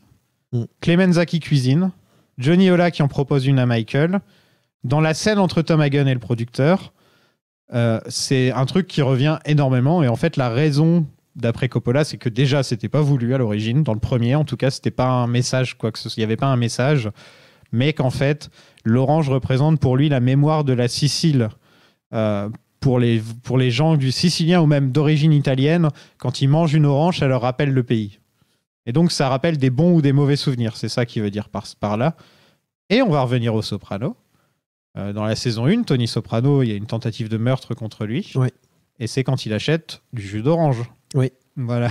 Oui. Bah, de toute façon, les Sopranos citent allègrement c'est classique. Les frères Rosato essaient d'assassiner Frank. Et là, il y a un truc que je pige pas. Pourquoi ils lui disent Michael Corleone te salue s'ils avaient l'intention de le tuer ? Parce qu'il y a un flic qui rentre et c'est comme ça qu'au final, ils sont obligés de le laisser partir. C'est la première fois que je trouve un plot hole dans Le Parrain depuis le début. Il y a un truc qui va pas. S'il y a des gens qui savent, peut-être que dans un des bouquins c'est expliqué ou je ne sais quoi, ou peut-être dans le jeu vidéo, parce qu'il y a eu un jeu vidéo, Le Parrain, qui a joué. Ouais, j'y ai joué. Ouais. Il était pas dégueu. Hein. Ouais, c'était sympa. C'était juste dommage que Al Pacino avait pas donné sa voix ou son visage, parce qu'au même moment, il y avait le jeu Scarface qui était sorti. Oui. Ouais, c'était la grande mode post-Mafia, hein, puisqu'en fait, ces jeux-là rebondissent à un jeu culte qui s'appelle Mafia, qui est remarquable et qui s'inspirait déjà de GTA, sauf que ça se passait à la Mafia des années 30, et donc il y a eu toute une trilogie, et Le Parrain est sorti aussi pour faire écho à ça. Ils ont sorti les 2 premiers. Ouais. Et en fait, tu joues un des membres de la famille que que Vito a sauvé quand il était petit. Je crois, quelque chose comme ça. Il l'a vu, il a vu ses parents mourir et Vito lui a dit « Souviens-toi de ça !» Et je crois que le jeu commence comme ça et ensuite tu refais... En gros, par exemple, il y a une des toutes premières missions où c'est à toi de mettre la tête de cheval dans le lit du mec. Ouais. C'est vraiment ça comble les trous en fait. Ouais, c'est malin. Ouais. C'est assez malin et puis c'est fait par des fans hein, quand même, ça se sent. C'est tous les jeux vidéo, c'est un jeu des années 2000, c'est ces jeux-là qui sortaient, il y avait une certaine... il y avait pas mal d'offres en fait dans ces types de jeux de mafieux, puisque bon, on surfait sur du GTA-like. Hein. Oui, t'allais dans les business et tu mettais la pression aux gens. Ouais. Je me rappelle, c'était plutôt sympa. Ouais, les vieilles voitures, la musique, enfin, il y avait un truc quand même. Oui, et puis il y a quand même une attirance. Moi, je pense qu'il y a toujours une attirance pour cette époque. C'est mieux que le jeu des Sopranos, par contre. Oui, qui est une daube. Mais il y a une vraie attirance sur cette époque, puisqu'en fait, c'est aussi une époque qui est très reliée au film noir et qui a un genre magnifique, très cinématographique, très visuel. Et du coup, il y a un imaginaire qui se dégage réellement. Alors, je pense que la réalité devait être 10 fois plus glauque et 10 fois plus violente. Ouais. Mais ce qu'on se projette sur ça participe à une forme de fascination pour une époque. Et moi, je trouve ça très agréable. Enfin, j'adore le genre du film noir, mais je pense comme toi aussi. Et c'est vrai que ce qu'on en a fait et ce qu'on fait le cinéma actuellement, type néo-noir avec David Fincher, est aussi très intéressante comme réponse. Oui, mais c'est vrai que le vieux film noir d'époque, tu vois, le genre de manière contemporaine, je trouve que ce qui se rapprochait le plus d'un film noir tel que je les aime, c'était LA Confidential. Ouais, alors pour moi, là on parle d'un film parfait. Hein. Ouais, voilà. Moi, je le considère pareil. Alors, c'est marrant parce que c'est un film assez sous-coté dans le fond, puisque c'est un très grand film. Et en fait, c'est un film quasi parfait en termes d'acteurs. Mais on n'en fait plus des films comme ça. Non. Et puis, c'est dommage d'ailleurs, parce qu'on va avoir ce genre de choses en série. Je sais pas pour toi, mais moi, narrativement, ce qui me procure beaucoup de plaisir, c'est la bande dessinée, franco-belge manga, et puis la série TV. Mais c'est rare d'être surpris au cinéma, je trouve. C'est vrai. Plus maintenant qu'avant. Surtout que les films commencent à tous se ressembler. Il y a toujours des grands films, évidemment, qui sortent, et heureusement, et je vais toujours au cinéma avec plaisir. Mais c'est vrai qu'on est plus surpris narrativement. Et LA Confidential est un film différent du Parrain 2, évidemment, mais très ambitieux, parce qu'il y a 3 enquêtes en une, parce qu'il il se passe beaucoup de choses tout le temps, il y a une musique, il y a une dramaturgie, il y a des comédiens, ça se termine mal, enfin plus ou moins bien quand même. Il y a De Palma qui s'était raté avec Black Dahlia, par exemple. Oui, pour faire quelque chose de similaire, et il s'était complètement raté. Qu'est-ce que c'est mauvais. Et puis surtout, moi j'encourage tout le monde à lire Le Dahlia Noir de James Ellroy. Michael va à Cuba. Donc c'était juste avant la révolution de Castro. Donc Cuba était plus ou moins sous le contrôle des États-Unis et du crime organisé à cette époque-là. Oui, on est dans une critique très très claire de ça. C'est le régime de Batista. Oui. Donc un régime militaire qui fonctionnait, qui était fourni qui était aidé par la mafia, puisqu'en fait à Cuba il y avait des jeux. On allait là-bas pour jouer, on allait là-bas pour se détendre. Et puis la révolution cubaine a tout chamboulé avec Fidel Castro et Che Guevara. Et d'ailleurs, j'encourage de voir le film sur le Che, le premier film, qui est plutôt très bien, moi je trouve, très bien fait, et qui raconte cette révolution cubaine, cette révolution castriste cubaine, donc d'extrême gauche. Et c'est vrai que le film ne va pas du tout parler de géopolitique. On ne sait pas. Non, c'est pas le sujet. On ne sait même pas. Le sujet, c'est de nous montrer un petit peu que Michael a toujours un coup d'avance sur les autres et remarque qu'il y a un problème avec les rebelles. Voilà. C'est limite pour rendre Michael plus intelligent, en fait. Oui, puis le principe est de nous faire comprendre que Michael joue dans la cour des grands. Ouais. Donc, Michael est lié avec un État. Donc ça aussi, c'est pour montrer l'influence de ce qu'incarne Michael. Et ce qui est intéressant dans le parcours de Michael, c'est que c'est le parcours de pas mal de mafias. Les Yakuza, donc la mafia japonaise, elle s'est diversifiée dans l'immobilier, dans la finance, dans beaucoup de choses pour survivre. Puisqu'en fait, au Japon, dans les années 80-90, il y a eu des lois très restrictives où si un homme d'un commis, donc d'un groupe mafieux, faisait un crime, tout le membre du groupe devait payer à cause de son crime. Ah, c'est la loi RICO, mais fois 1000 en fait. Ouais, Quoi. tout à fait. Ouais. Et c'est comme ça en fait qu'ils ont totalement affaibli les Yakuza. Mais à ce niveau-là, je vous encourage vraiment à lire surtout Tokyo Vice de Jack Adelstein, et qui a été bien adapté par Michael Mann, qui est showrunner entre autres de la série. Et j'ai eu l'occasion de le rencontrer au Japon, Jake, et c'est passionnant. Et ce qui est intéressant avec Michael, c'est qu'on voit qu'il se diversifie puisqu'il devient limite un homme politique. Oui. Il passe pas le pas parce qu'il peut pas, parce que son nom est toujours un Corleone, donc forcément lié avec la mafia. Mais il devient aussi puissant qu'un homme politique. Ce film est beaucoup plus sur la politique d'ailleurs. Si on devait mettre des thèmes à chacun des films, c'est la famille, la politique, la religion, un petit peu. Oui, bien sûr. Ouais. Bien sûr. Chacun des films, c'est un peu ça, quoi. Oui, tout à fait. Et puis il y a une vraie réflexion sur le pouvoir, mais que le Parrain 3 évoque très très bien d'ailleurs. C'est là où le Parrain 3 est le plus intéressant. C'est tout ce qu'il dit. Il y a des bonnes choses dans le Parrain. C'est tout ce qu'il dit vraiment sur la religion, sur le pouvoir. Parce qu'après, c'est ça le vrai pouvoir. Enfin, dans le fond, on dit que la religion est l'opium du peuple. Certains marxistes disent ça. Mais c'est vrai qu'à la fin, on est dans le pouvoir du divin.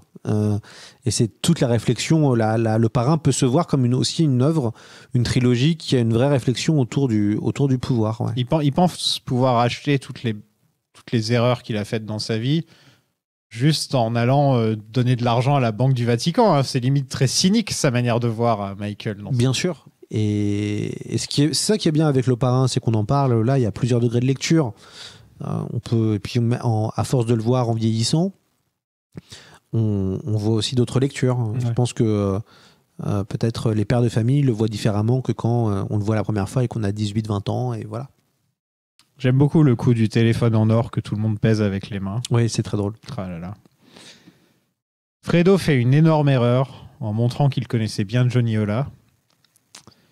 Et on a cette fameuse scène. Je sais que c'était toi, Fredo. Tu m'as brisé le cœur. Ouais, c'est une des répliques monstrueuses du Parrain. C'est le baiser de la mort. C'est le moment où son frère embrasse son autre frère. Et c'est le baiser de la mort. Et puis il y a la trahison. Et puis c'est monstrueux parce que je pense que les gens qui ont des frères et sœurs voient ça, ça nous touche évidemment, ce truc de trahison familiale. Et c'est là où Michael vend son âme au diable, puisqu'en fait Fredo, qui est un personnage falot depuis le début, qui est le faible de la fratrie en fait. D'ailleurs c'est très drôle, on voit qu'il pleure tout le temps quand il est bébé. Quand il est bébé, il est malade. Il y a toute une réflexion sur ça en fait. On voit que Sonny est fort, on voit, dès le début... On voit que Sonny aime bien se bagarrer, on voit ça. que Fredo pleure tout le temps, et on voit que Michael regarde et calme. Avec plein d'intérêt. Ouais, c'est ça. Et du coup, c'est très subtil de la part de Coppola de nous faire comprendre que dès la jeune enfance, on voit déjà les caractéristiques de ce que vont devenir ces adultes-là. C'est un peu triste, ça veut dire qu'on n'évolue pas du tout de ce qu'on était quand on était petit. Voilà, alors dans la version de Coppola, pas vraiment, mais parce qu'on a des personnages... Si, Michael évolue. Michael évolue beaucoup. Michael est le seul qui évolue, mais parce que... aucun des autres personnages se remet en question. C'est ça aussi qui est intéressant dans le Parrain. On voit aussi des personnages qui ne se remettent pas en question. C'est vrai qu'on n'a pas eu un moment où Sonny s'est dit « Ah, je suis allé trop loin » ou quelque chose. Non, c'est des personnages qui sont... Mais comme on en rencontre, je pense, dans notre vie, on est face à des personnages qui sont sur un chemin et qui foncent sur leur chemin de vie. Et donc, ils vont pas forcément se remettre en question. Ils vont être dans l'instinct et puis avancer, et puis voilà. Et c'est vrai que Michael... qui ne veut pas faire ça, qui le fait pour sauver son père. Et d'ailleurs, dans le Parrain 1, quand Don Vito sait ce qu'a fait Michael, il est désespéré, Vito, quand Don Vito Corleone, parce qu'il sait que son fils a passé le cap, ça y est. Chose qu'il avait toujours, qu'il n'avait jamais voulu, mais parce que c'est le seul qui peut faire. Parce que Vito n'est pas capable de protéger sa famille et que les lieutenants du Parrain n'ont pas la légitimité pour pouvoir protéger leur maître. Des fois, je pense que j'aurais pu épouser une femme comme la tienne. Comme Kay. Avoir des gosses. Avoir une famille. Pour une fois dans ma vie, ressembler à papa. Fredo, c'est pas facile d'être un fils. C'est pas facile. On retourne chez Vito qui s'inquiète parce que le petit Fredo est malade, justement. Il assassine la main noire pendant la festa.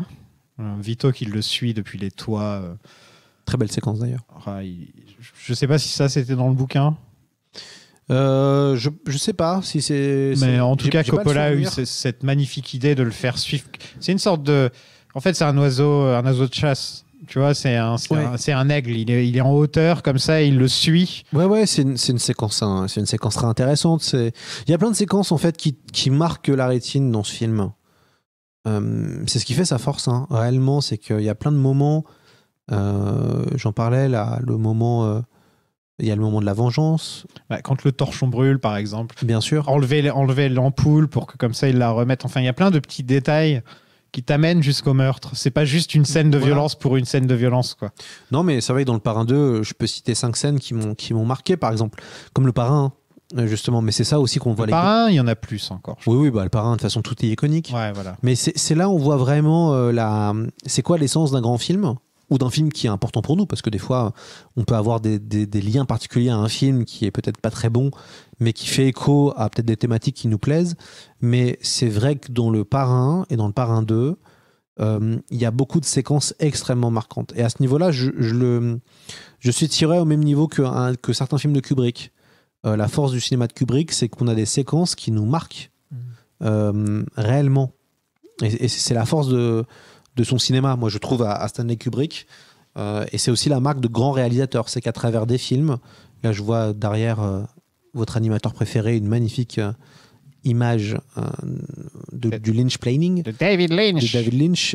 Et ça me fait penser que dans le cinéma de David Lynch, dans les meilleurs films de David Lynch, on a des séquences qu'on n'oublie pas. C'est marquant. C'est très marquant. Mais pareil pour Hitchcock. Bien sûr. Par exemple. On ouvre le Parrain 2, je crois, sur le fauteuil vide de Vito Corleone. Oui, c'est une image très marquante. Ok, c'est Michael qui était assis là, mais une fois qu'il se lève, celui qu'on imagine à sa place, c'est Vito. Tu vois, cette chaise, ce sera toujours celle de Vito. C'est ça. J'ai ce sentiment-là avec Michael, avec cette petite scène. Il y a une direction artistique dans le Parrain qui est extrêmement intéressante. Le logo est très intéressant, évidemment. Alors, ce qui est rigolo, c'est que d'ailleurs, on oublie totalement l'auteur du Parrain, qui est très peu connu. Hein. Mario ? Enfin, qui est connu aux États-Unis, qui a fait des best-sellers, mais c'est vrai qu'en France, par exemple... De toute façon, il n'est pas dans le titre, alors qu'en anglais, c'est Mario Puzo, The Godfather. Tout à fait. Alors qu'en français, c'est juste le Parrain. C'est ça. Donc forcément, si tu enlèves l'auteur, on s'en souvient moins, quoi. C'est ça. Vito est désormais respecté dans le quartier et a créé son entreprise d'huile d'olive avec Tessio et Clemenza. Et cette petite scène que j'ai trouvée... En fait, ils avaient mis un clou dans la serrure de la porte, mais ils ne l'avaient pas dit à l'acteur qui est en train de dire au revoir et qui panique un petit peu devant Vito. Oh, il faut que j'y aille, il faut que j'y aille. Et il essaie d'ouvrir la porte. Et en fait, il l'a laissé improviser. Il a juste dit à l'acteur, à l'autre acteur, tu peux enlever le clou une fois qu'il a fini d'improviser. Et donc, tout ça, c'est de l'impro, en fait. Et ça, oui, c'est vrai. Elle est bien, cette scène. Tout à fait. Michael demande à la mam si on peut perdre sa famille. C'est intéressant.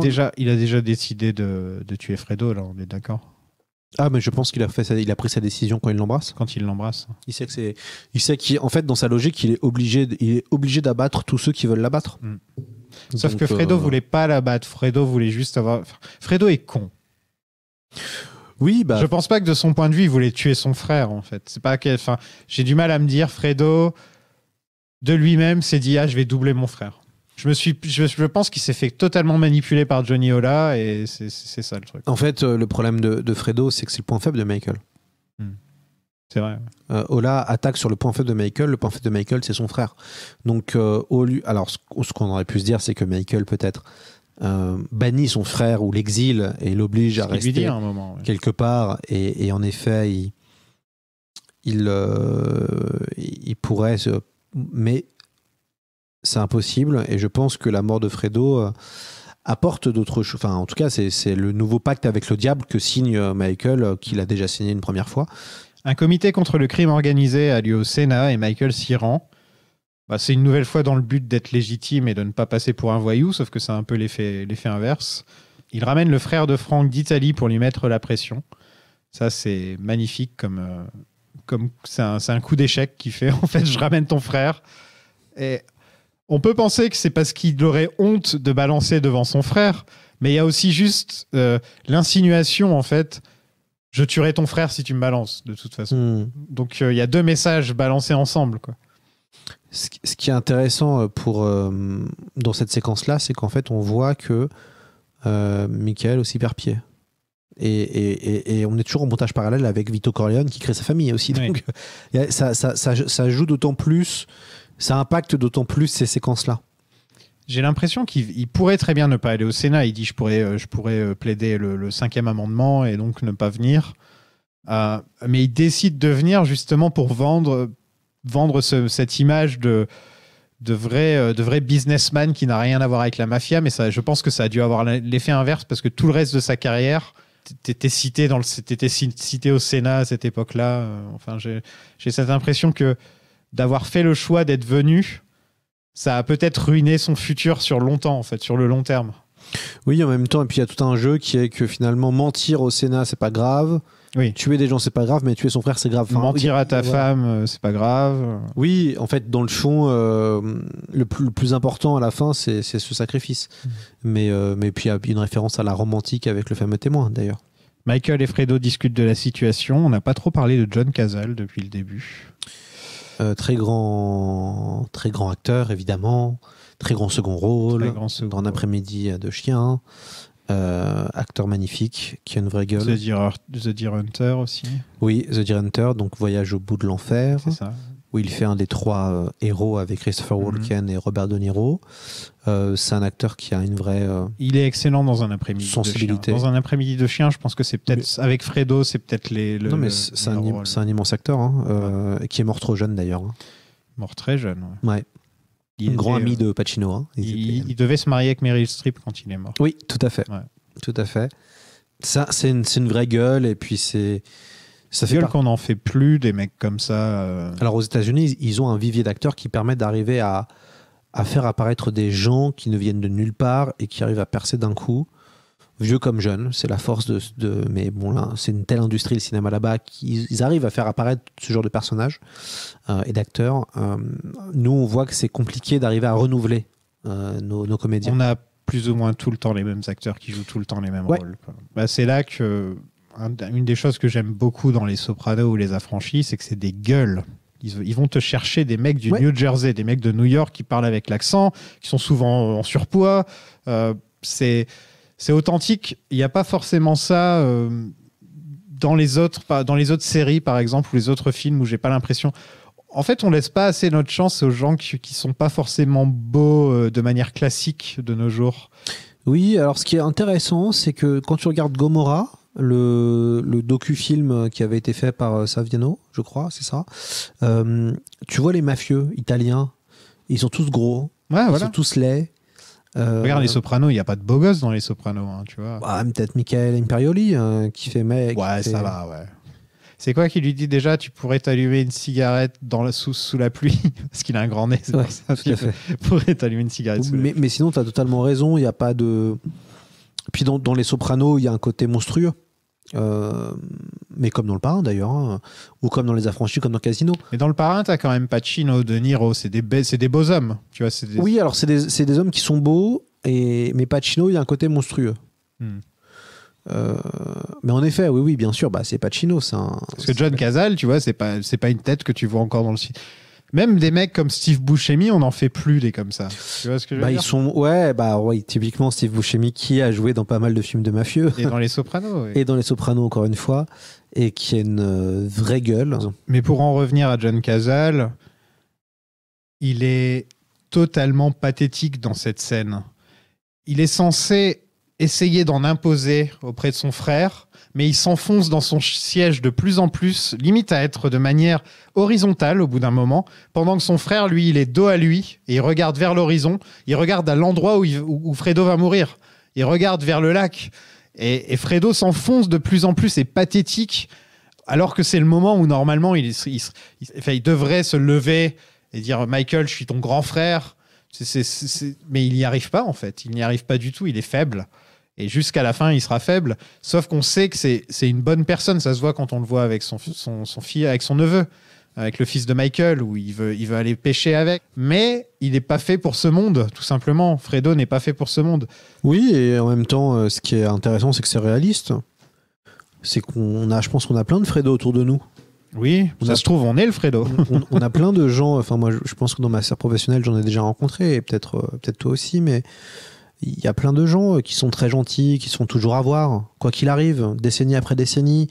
Il y a plein de gens qui se font martyriser, pareil, collège, lycée, monde adulte, monde du travail.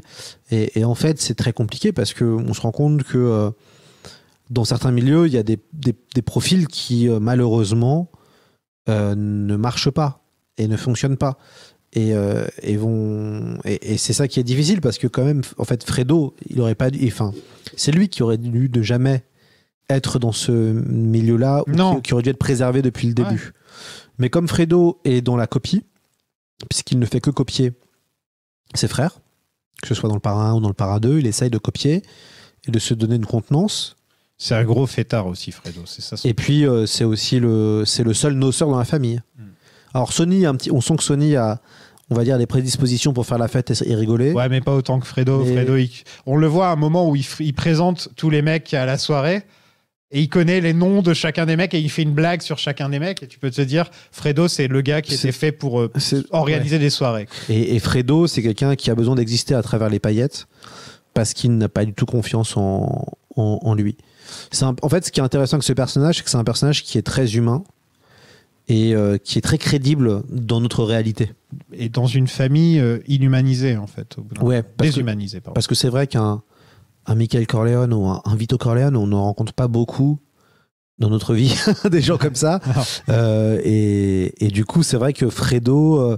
comme la Mama, d'ailleurs, qui est un personnage, un second rôle qu'on voit pas beaucoup, mais qui est là. On a 3 scènes, mais elle est marquante. Voilà, comme la Mama, qui sont des gens réalistes, et ça nous touche aussi, parce on peut aussi se reconnaître. J'aimerais bien Même Connie, on a connu des Connie, avide de pouvoir, qui est en souffrance suite au péché originel, qu'a commis son frère, qui est une ancienne femme battue, qui décide de prendre sa revanche contre les hommes. Et c'est vrai que Connie, elle a un côté humain et c'est un personnage super. Enfin, moi, j'aime beaucoup Talia Shire dedans. Elle est top. Donc, c'est des personnages qui sont...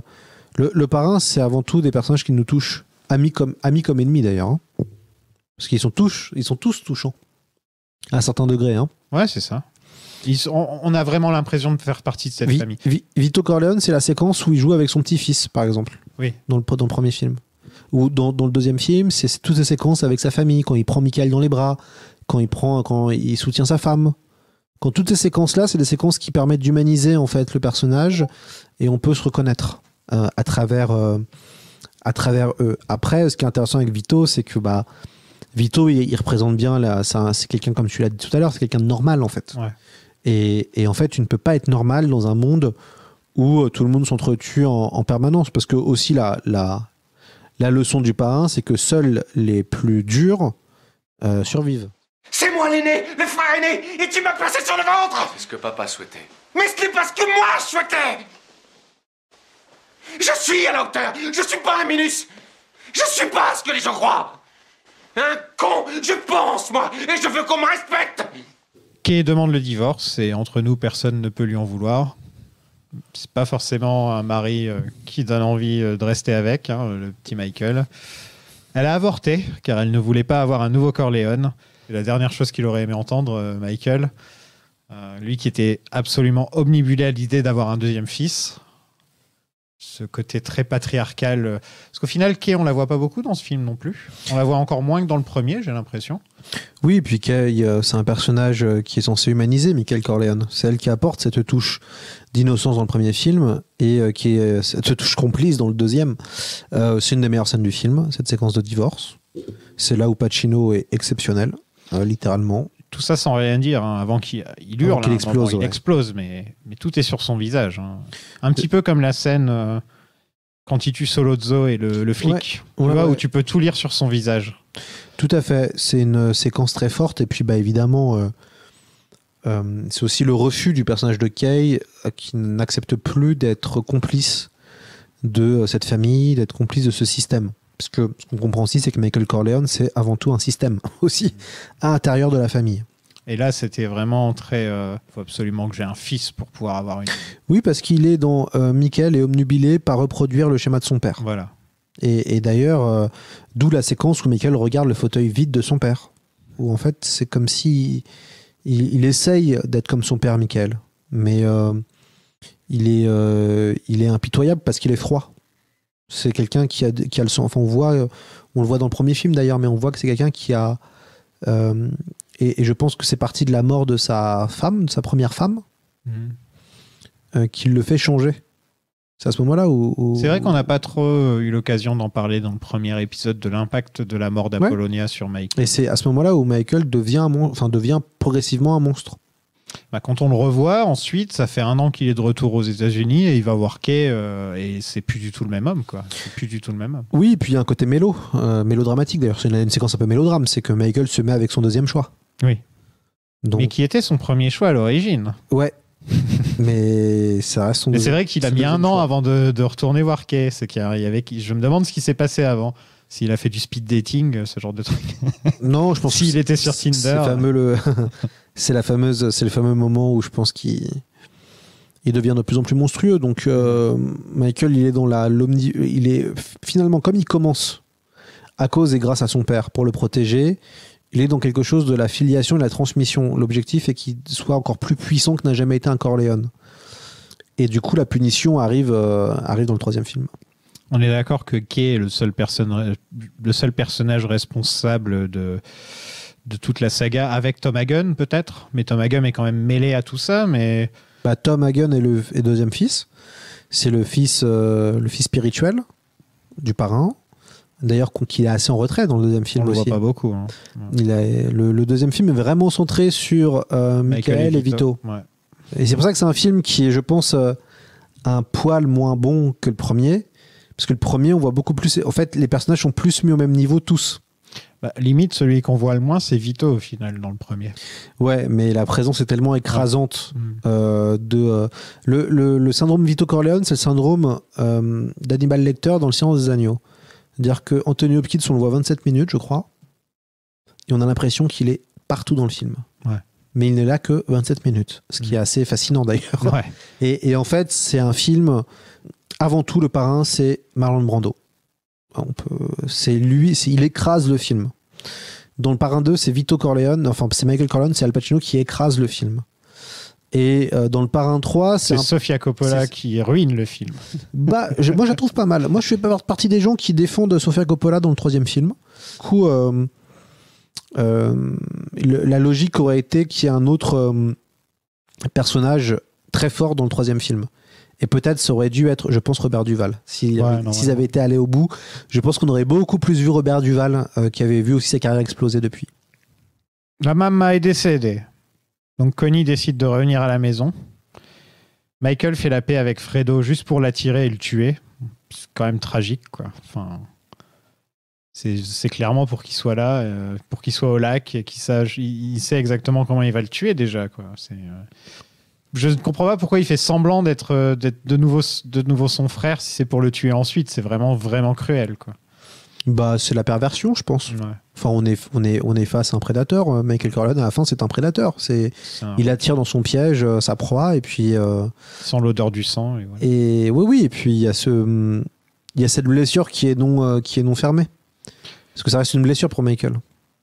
La trahison. Un truc que j'avais jamais remarqué, c'est que le premier se termine donc sur le visage de Kay et la porte qui se ferme sur son visage. Tout à fait. Et dans ce film-là, il y a Michael qui claque la porte au nez de Kay. Oui. À la fin du film. Ouais. J'avais pas remarqué qu'il y avait un écho comme ça entre les deux films. Ouais, il y a plein de jeux entre les deux. Sauf que là, il lui ferme la porte sur ses enfants, quoi. Enfin, t'as plus le droit de voir tes enfants, quoi. Oui. Ce qui est intéressant, c'est qu'on voit que le personnage de Michael, est-ce qu'on dirait maintenant, est quelqu'un qui a de l'emprise, qui a de l'emprise sur sa femme et sa famille. Pervers narcissique, quoi. Je sais pas, je pense pas. Je pense que je je pense que c'est quelqu'un qui crée enfin, le système de Michael, qui est le système de la mafia, est un système d'emprise. Donc, t'as besoin de moi. Voilà, donc Michael crée une emprise, quoi qu'il arrive. Et sinon, il n'est que pragmatique. C'est un animal au sang-froid. C'est-à-dire que ce n'est le business, ne pas bloquer le business, respecter le seigneur. Enfin voilà, c'est assez médiéval comme façon de fonctionner. Tu crois vraiment que je te laisserai partir? Tu crois vraiment que je te laisserai me prendre mes enfants? Mais tu ne me connais pas. Tu ne sais pas que c'est impossible, que ça n'arrivera jamais, que je ferai tout ce qui est en mon pouvoir pour empêcher que cette chose se produise. Tu ne le sais pas. Ok. Avec le temps, tu verras ça sous un autre angle. Et tu me remercieras de t'avoir retenu. On a les dernières scènes en Sicile. C'est les scènes préférées de Tony Soprano, d'ailleurs. Tu seras ravi d'apprendre.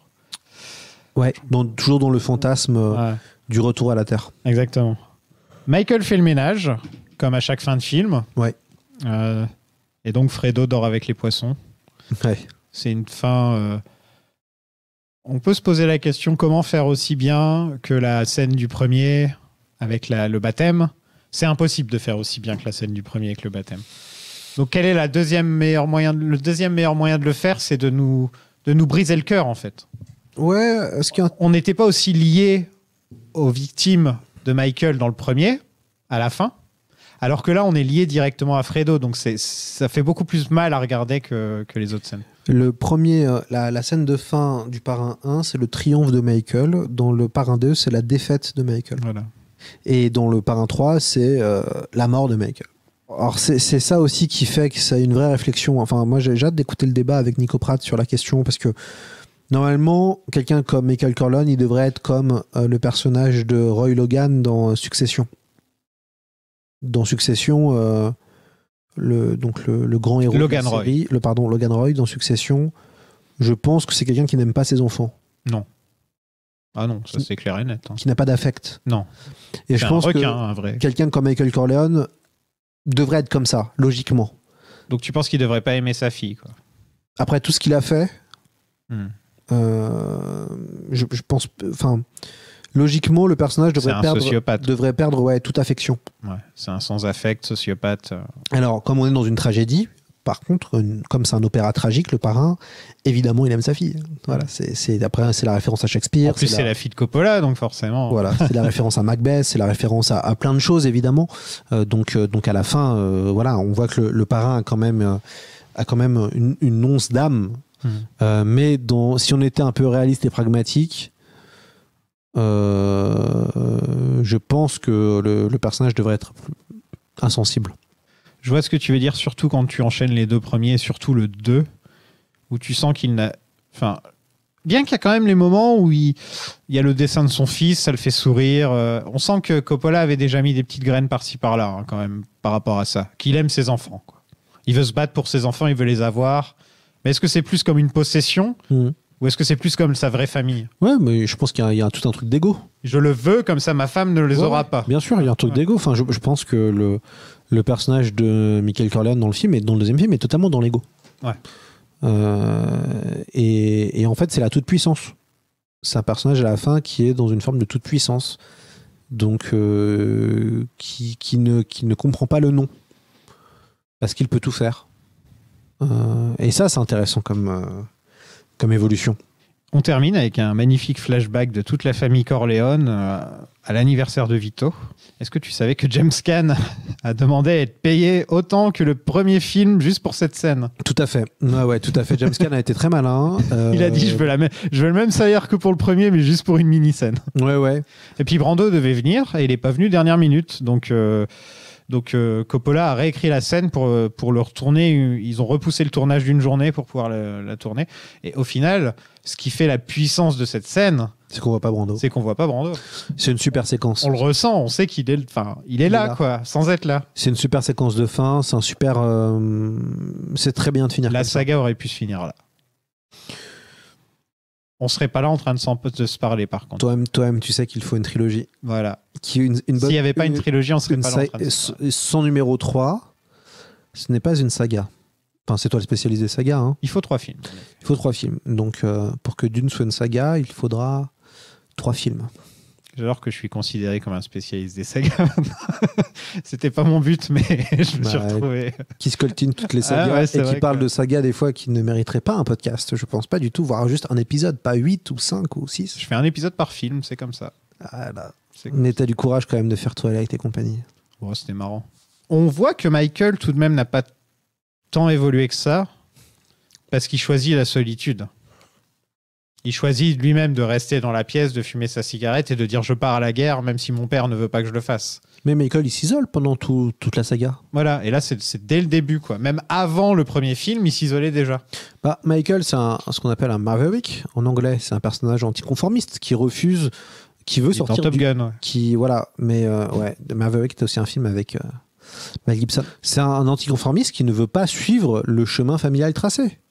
Qui ne veut pas ça du tout, d'ailleurs. Et c'est d'où ça la tragédie, c'est qu'en fait, la vie l'oblige à être ce qu'il n'a jamais voulu être. Et ce qui est triste, c'est que le seul qui le soutient dans cette scène, c'est Fredo. Fredo. Bien sûr. Mais parce que Fredo... Je pense que c'est pour ça qu'il y repense. Oui, parce que Michael est sur son banc à la fin, il repense à ça. Bien sûr. Et en fait, il est dominé. En fait, ce qui est intéressant, c'est qu'on ne sait pas comment est Vito Corleone vieux. Enfin, on le voit vieux, on sait comment il est vieux, mais on ne sait pas comment il est avec ses enfants, adolescents, ou jeunes adultes. Non, on le voit pas au milieu. On le voit au début, à la fin, mais on le voit pas au milieu. Donc on ne sait pas comment parce que ce qui est intéressant, c'est qu'on voit que Sonny a une emprise totale sur la famille. D'ailleurs, c'est l'aîné, c'est lui qui doit récupérer la famille, enfin le business, quoi. Et donc c'est lui qui porte ce côté de chef de famille. D'ailleurs, il embrouille Michael dans la séquence. Il veut l'attraper. C'est l'anniversaire de son père, ils vont s'embrouiller, quoi. Ils vont se frapper parce que Michael veut se casser. En effet, je peux comprendre, mais veut partir faire la guerre pour défendre. Et donc, les autres hallucinent qu'il ose partir. Sauf Fredo.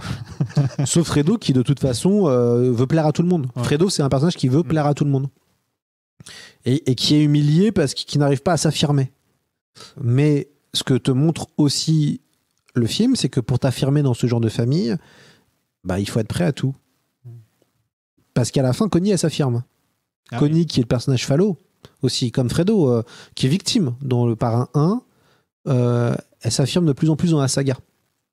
Jusqu'au 3. Jusqu'au 3, elle est géniale. C'est elle qui tue des gens, quoi, littéralement. Oui, c'est ça. C'est-à-dire qu'en fait, ça devient une veuve noire, mais... la veuve noire. Ouais, et puis elle comprend parce que ça, en fait, le Parrain, c'est quand même une saga mélancolique. Enfin, la musique, déjà, le thème du Parrain, c'est un truc quand même assez mélancolique. On a des séquences avec des personnages qui regardent l'horizon, qui sont dans leur tête, que ce soit Vito ou Michael, c'est des personnages qui sont taciturnes dans le fond. Et c'est une grande saga mélancolique, le Parrain. Que je pense que ça restera comme un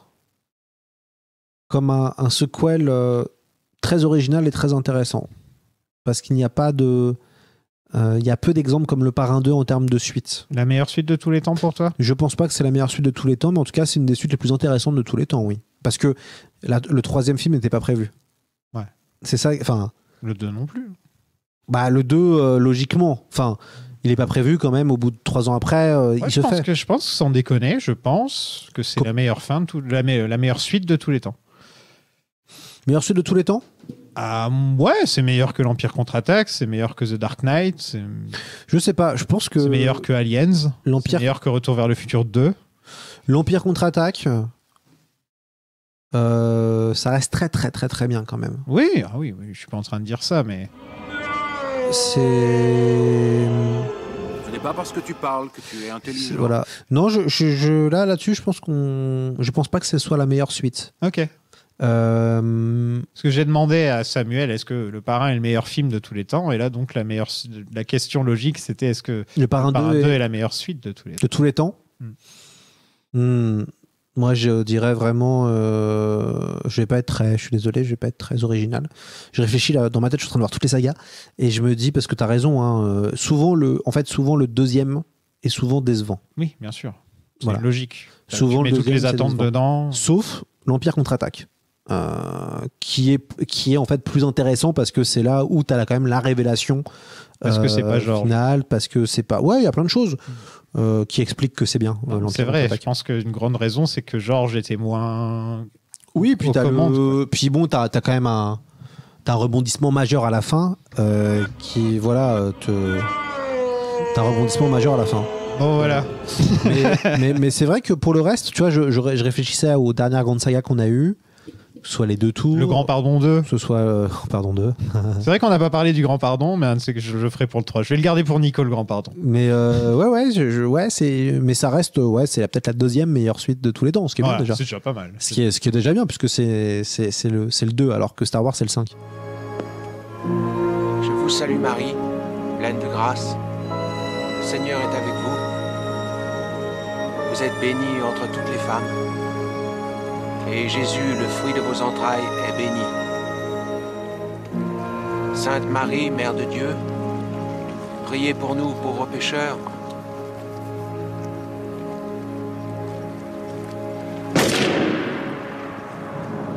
Eh bien Lloyd, merci beaucoup d'être venu. C'était un plaisir de t'avoir reçu enfin. Et peut-être que tu reviendras pour le Seigneur des Anneaux, s'il y a de la place. Ouais, et puis j'espère que c'est toi qui viendras sur le podcast quand je ferai une semaine peut-être Twin Peaks. Ah bah là, carrément. Ce serait... Faut pas me le dire 2 fois. Plutôt saison 1, saison 2 ou saison 3 alors? Saison 3.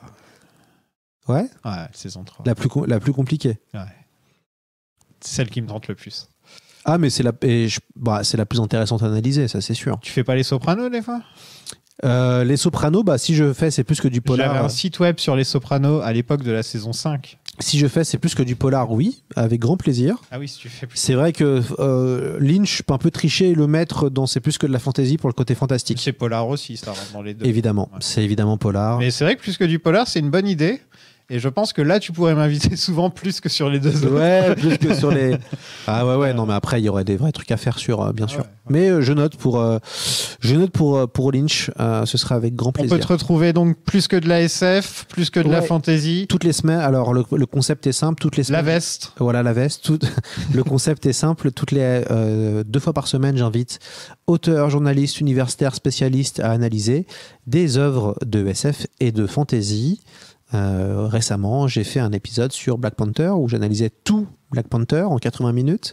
Et le moment où le podcast va être diffusé, la prochaine émission sera sur Andor.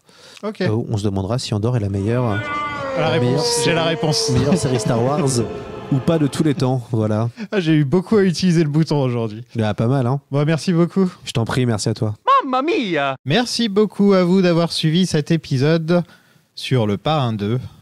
Un film qui, ma foi, est plutôt sympa. Ça fait longtemps que j'ai pas utilisé ça. Sa place, c'est dans un musée! Voilà. En ce moment, sur le Patreon, je sors des trucs en rapport avec Le Parrain.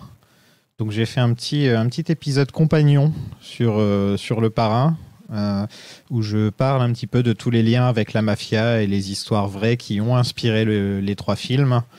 Donc n'hésitez pas à y aller. Et aussi, dans une semaine ou 2, il y a un épisode sur Apocalypse Now qui devrait sortir, donc un film de Francis Ford Coppola avec Marlon Brando, qui est le compagnon parfait pour cette petite saga, Le Parrain. Et tout ça, c'est sur patreon.com/plan-séquence, un endroit où vous pouvez trouver des dizaines et des dizaines d'épisodes bonus et avoir les épisodes en avance et des podcasts exclusifs comme Sauf qui peut et comme Bandsplaining et plein de trucs.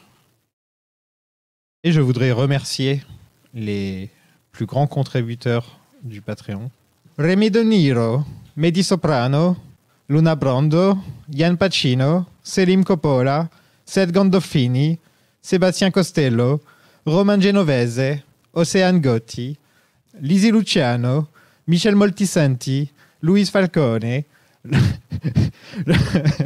Loba Tarantino, Damien Bonanno, Claire Basini, Aurel Capone, Aurélien Tatalia, Alexis Gambino, et bien sûr le Don Gerard Corleone, le capo di tutti capi, et Béa et Barbara, les goumards du boss.